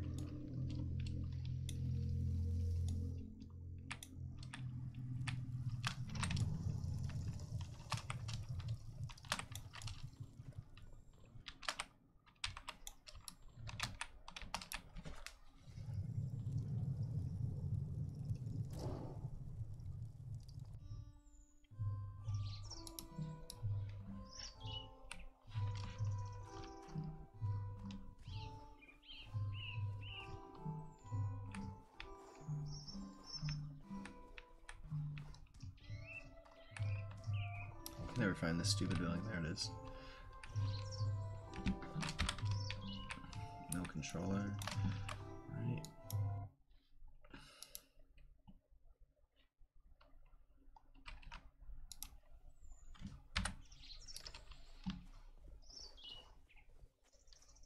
Path following idle. Fail state. Random idle.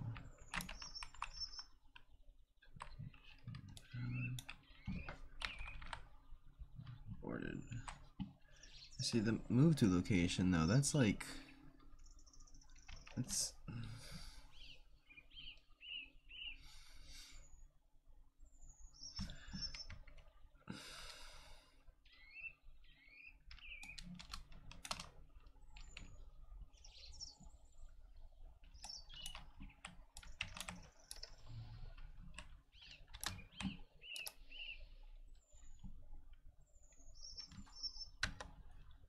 yeah, the problem is that there's no Navmesh. Pretty sure.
There we go.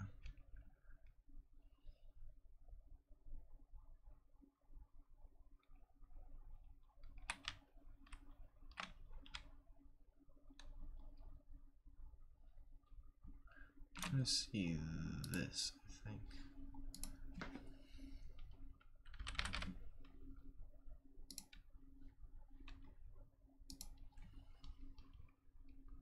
There's no planet? No, here.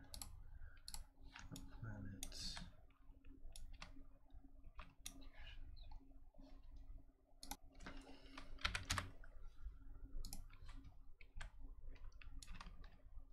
Okay.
Ah!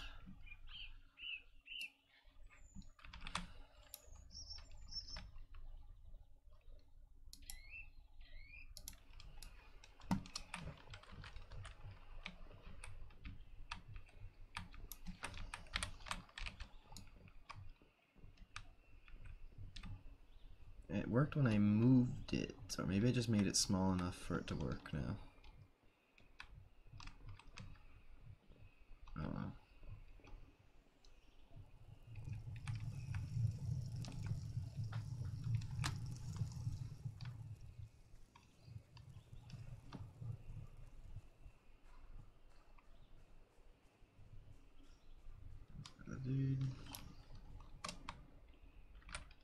All right.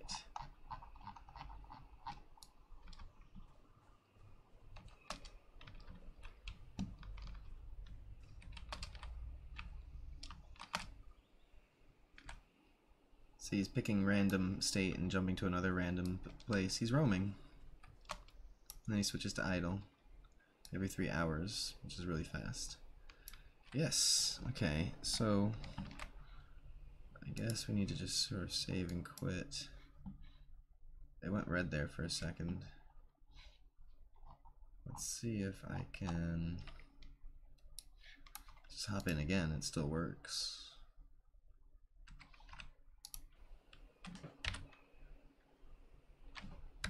Yes. Okay.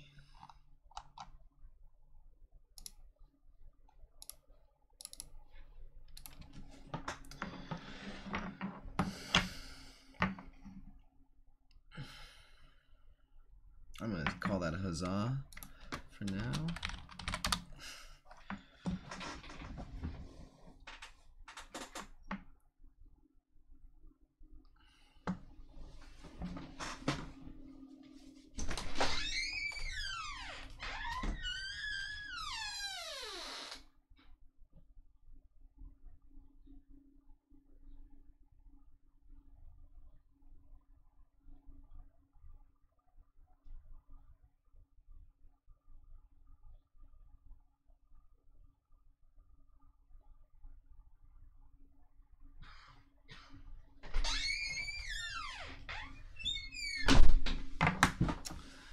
Basically I just moved and made the Navmesh smaller so that it just barely encompassed the 2 continents and pulled it up so that it wasn't going so far underground where I had some like other meshes like representing the ocean floor and stuff, so we didn't need that.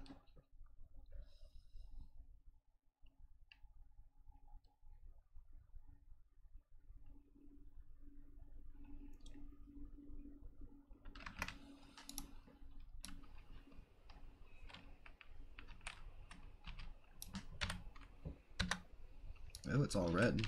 That's green. That's interesting. Oh, now it's green.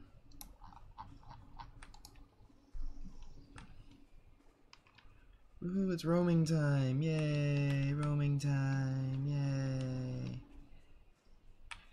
Now remember, the important thing is here that all of this is running off of a daily schedule. that I set.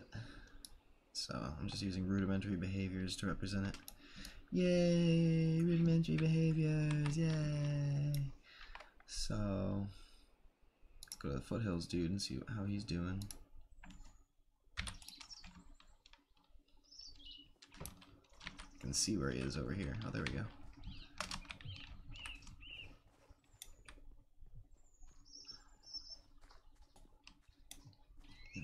Angry up here. I don't know what's going on with that. And what's with the sick face? Why does it look sick? Something wrong with him? Oh my god. Oh my god. Everybody's freaking out. Everybody's freaking out. Oh my god. Oh my god. I don't know what to do. I don't know what to do. I don't know what to do. Am I an adventurer? Where's his quest? Hey, aren't you supposed to have a quest?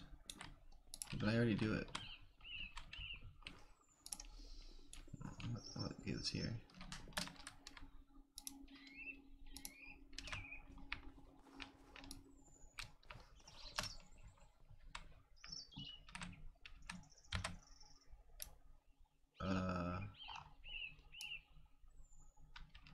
Why isn't his quest up there?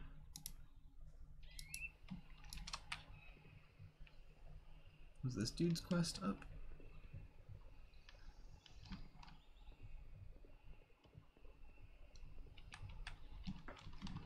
I know I saw them wandering around with the quest before. Shouldn't be anything different about it now.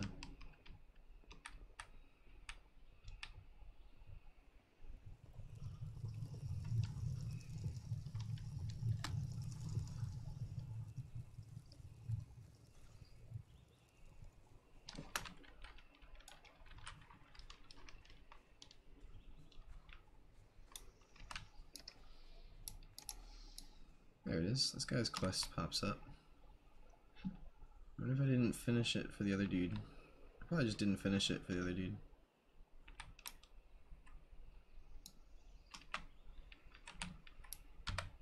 Huzzah! Quest completed.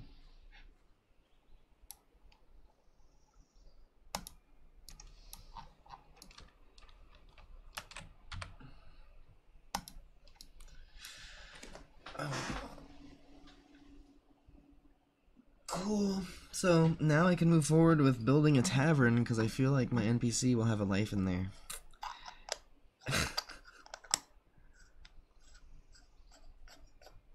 I can add my hostess NPC to bring him beers or to welcome the player. They can all have lives. They can all have different rooms. This is gonna be so good.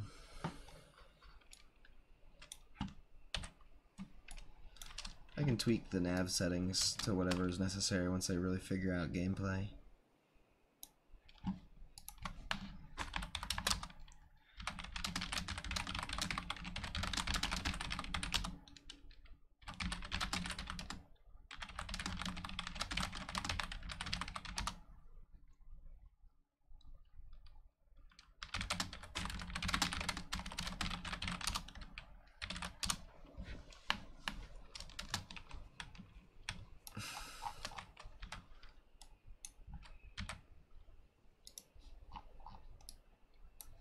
I haven't set it to be completed yet, so that's why the quest icon returns, but yeah, it's pretty cool.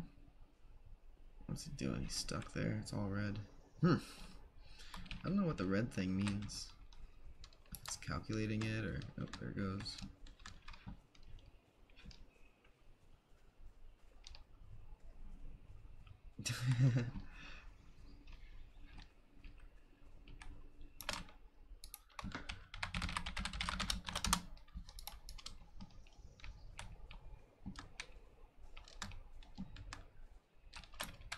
I'm just here to help. He's a tutorial.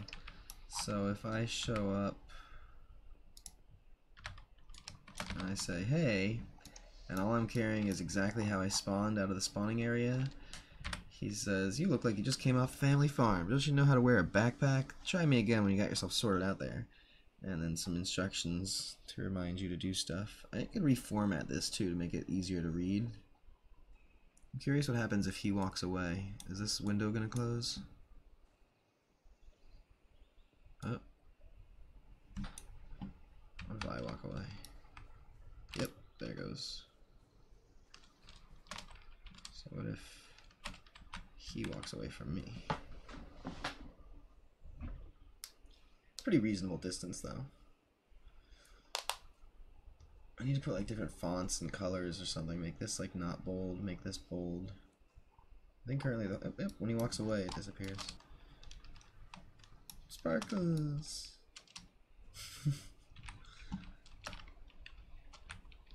Okay, I'm pretty happy with it, the fact that it works. So, I guess I'm gonna take a break and, well shit, I mean it fucking works. I did my thing. I'm gonna play some Fortnite. Playground mode. Alright, thanks for chilling with me. I don't know if you're on our Discord group, right? But if anybody else wants to join us and chat, you know, stuff. Very happy with this progress. Thanks for the sub. What was it? Mackenzie 7.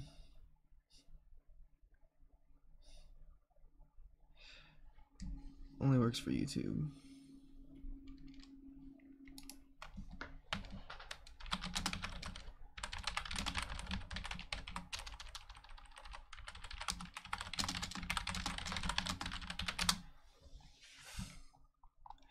Could just, you know, go lowercase n, capital HTP, lowercase e, capital up. It's pretty straightforward. I mean, couldn't have designed an easier to remember acronym for N for Phalanx, has an N in it. HTTP for website, but without a T because you're not saying the T from the Phalanx. Lowercase e for Phalanx, it has an E in it, and up for capital because it's capital. It's the easiest thing to remember ever. Oh, that's right, you would have to see it on the video, otherwise. Okay, I get you. Cool beans. Take care. Oh, hey, what's up, Radio Arts? Hey, why don't I demonstrate what I've done here for this guy? Is it gonna take? No, okay, here we go. Let me show the starting area. I put some cool fog and stuff. We'll go to the palace, dude, so I can show off some stuff. Okay, so this is how you choose your race. Whoa, lots of flashing there. Don't know what was up with the flashing, to be honest. Maybe reflecting off of all this fog. So the fog has collision and physics, sort of, to some degree. It's like faked physics. So you kick it up and it dissipates as you approach. Anyway, then you use this magic mirror to choose your background stuff.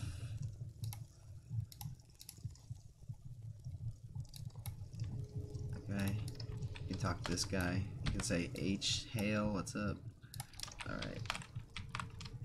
Smexy fog, it is. Let's check out this particle using the fog.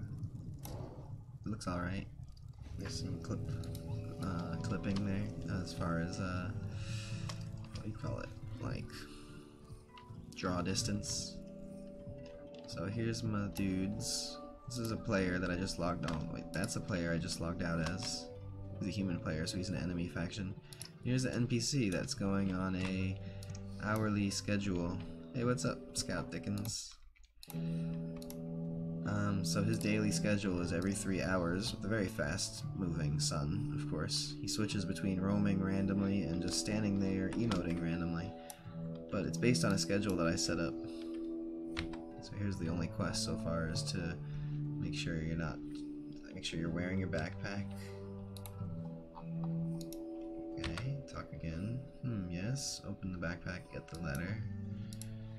Yeah, what if I talk to him again before doing that? He's mad. What are you, dumb?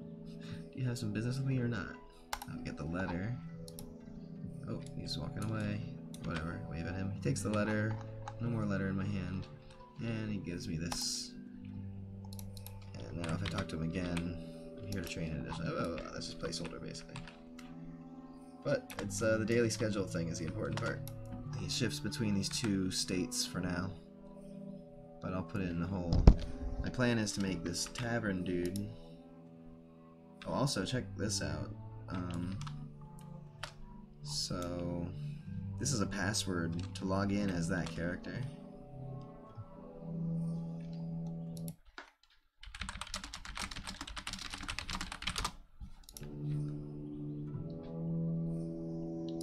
Let's go over here though. Sequencer? You would do it in engine? I guess that might be cool. Oh man, I should make a company logo in Sequencer in Unreal Engine. That would be sick. I probably wouldn't spend enough time on it though and make something really cheap and throw away and bad because I don't care about marketing. So that's my life. Here's his Navmesh, but he doesn't have a ramp to get out for now. But yeah, this dude's a quest too. But I won't be able to interact with him as somebody from the other faction. Or his quest thing just in general isn't set up right. I feel like I should be able to attack him, like right click. Back. Man. This game is gonna be sick when you can do that, oh my god.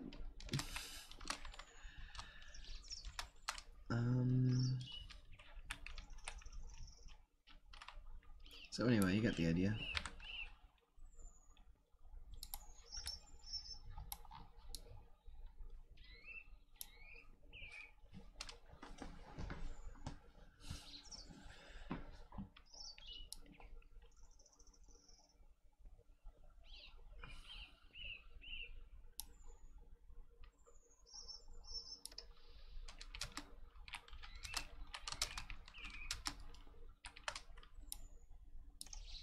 I maybe, well, smoke and come decorate, or...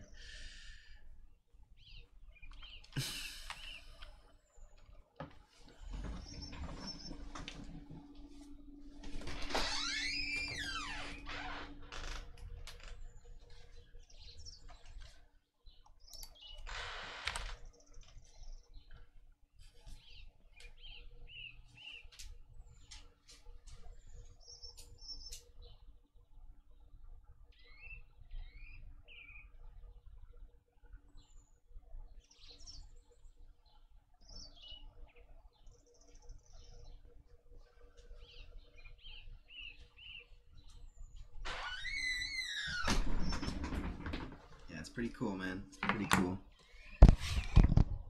I will be right back.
Let's see. Oh, your dad's talking about that. So I guess next step is to do patrol points. Not yet. I like tackling things as I come to them. So the next thing is gonna be sleeping in a bed, I guess. Then drinking a beer while sitting down. Then asking the waitress for more beer.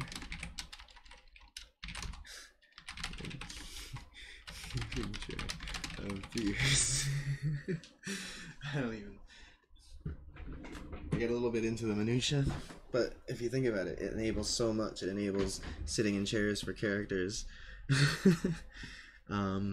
interaction between NPCs. It fleshes out a whole starting area, and it kind of finishes this NPC off. Like that'll just be like what he does all the time. Just goes between sleeping in bed and drinking beer, asking for more. And maybe like when the player does a quest with him, he'll wander around town. He'll go around town with the player, guiding him around.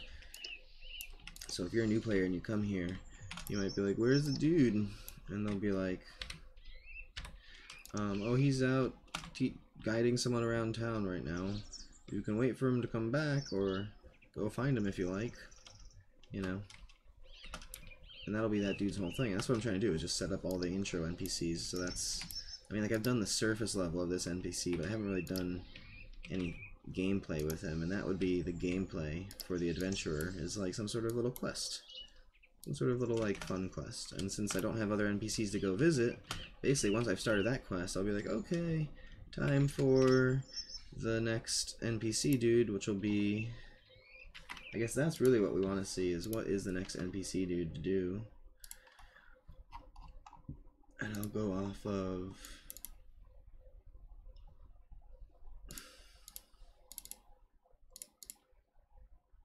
here.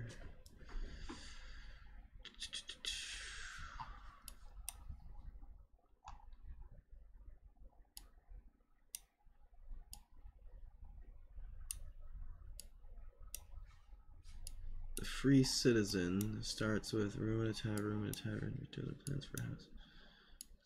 Money. So that guy starts with room in a tavern. Free citizen, that's kind of ambiguous. I'm not going to do much for that one. That's supposed to be like absolutely nothing. Free citizen, that's supposed to be like no background. I just live here and you come up with your own background basically. I'm a free citizen, I'll do what I want. So, settler, material plans for house, farming tools, a serf, material plans for farming tools. What the hell, dude?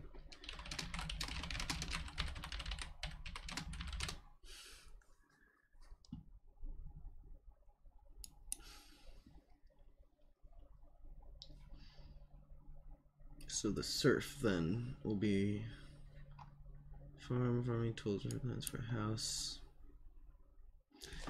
That would be the tour of farming. I don't really think working on farming is my priority, so I might skip that one too. I might do the blacksmith. And sort of the starting blacksmith quest type dealy. Blacksmithing and farming, basically. One of those will be my next NPC priority. And I'll basically do an NPC slash kind of quest setup for each background. Maybe I'll backtrack a little bit and take care of really having a start for Vagabond and Traveler, and make sure everybody's really properly starting in the same place. In a place. Start having a start game like situation of some sort. Getting them set up to play the game properly.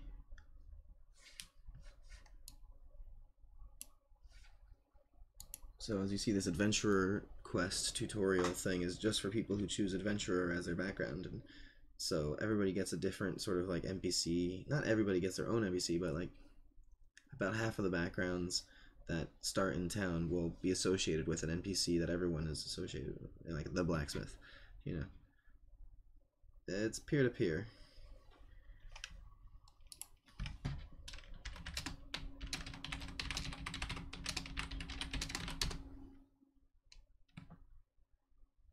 It's like, it's not an MMO.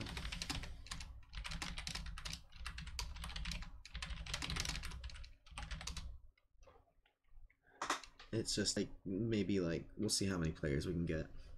I'm thinking like 5 on each continent would be cool, more like a kingdom building, sort of like a strategy game, an RTS almost, like you have one player against the other. You could even do that. You could just go run around making different NPCs with idle behaviors and gathering resources and building up your kingdom. That's the idea. Is it could be like one player, single player game, or it could be like as many players as a server can host. And I'm going to write everything so that it actually makes sense. So you don't have 50 people going up to some villager who says, "Oh, funny running into you all the way out here in the middle of nowhere. Nobody for miles, can't see anyone else at all. Nope, you're a brave solo adventurer," None of that crap. So I'll write it so that it's contextual. I'm gonna get up, take a walk and whatnot. I've been working at this for a while. Thank you. Which art do you mean? In the background? This thing? I didn't make this. No. Which art?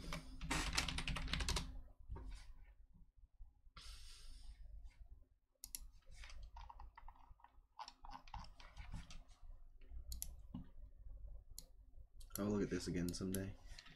Alright, so for now, y'all better subscribe and stuff. I'm saying.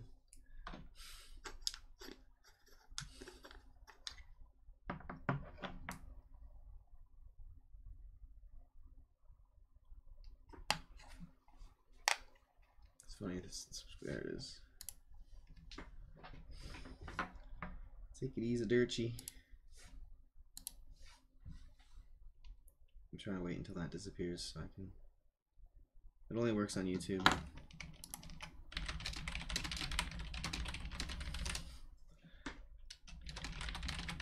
I should come back tonight.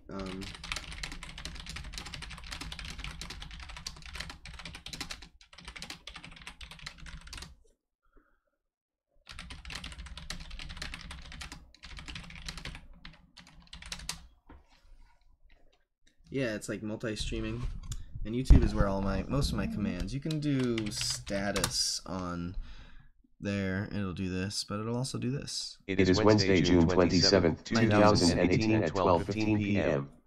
The channel has 585 subscribers. Oh, we're getting close. Biome has the most copper shillings. I need to change that. Biome has watched the most. Live stream running for 2 hours 20 minutes now.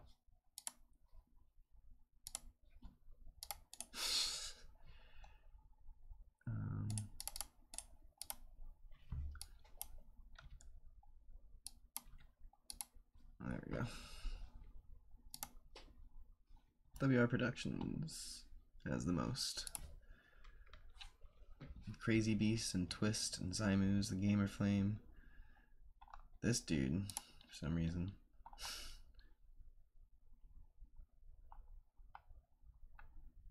Mount Dallas. I recognize a bunch of your other names here. Califorex. Antichroma. Look how many people.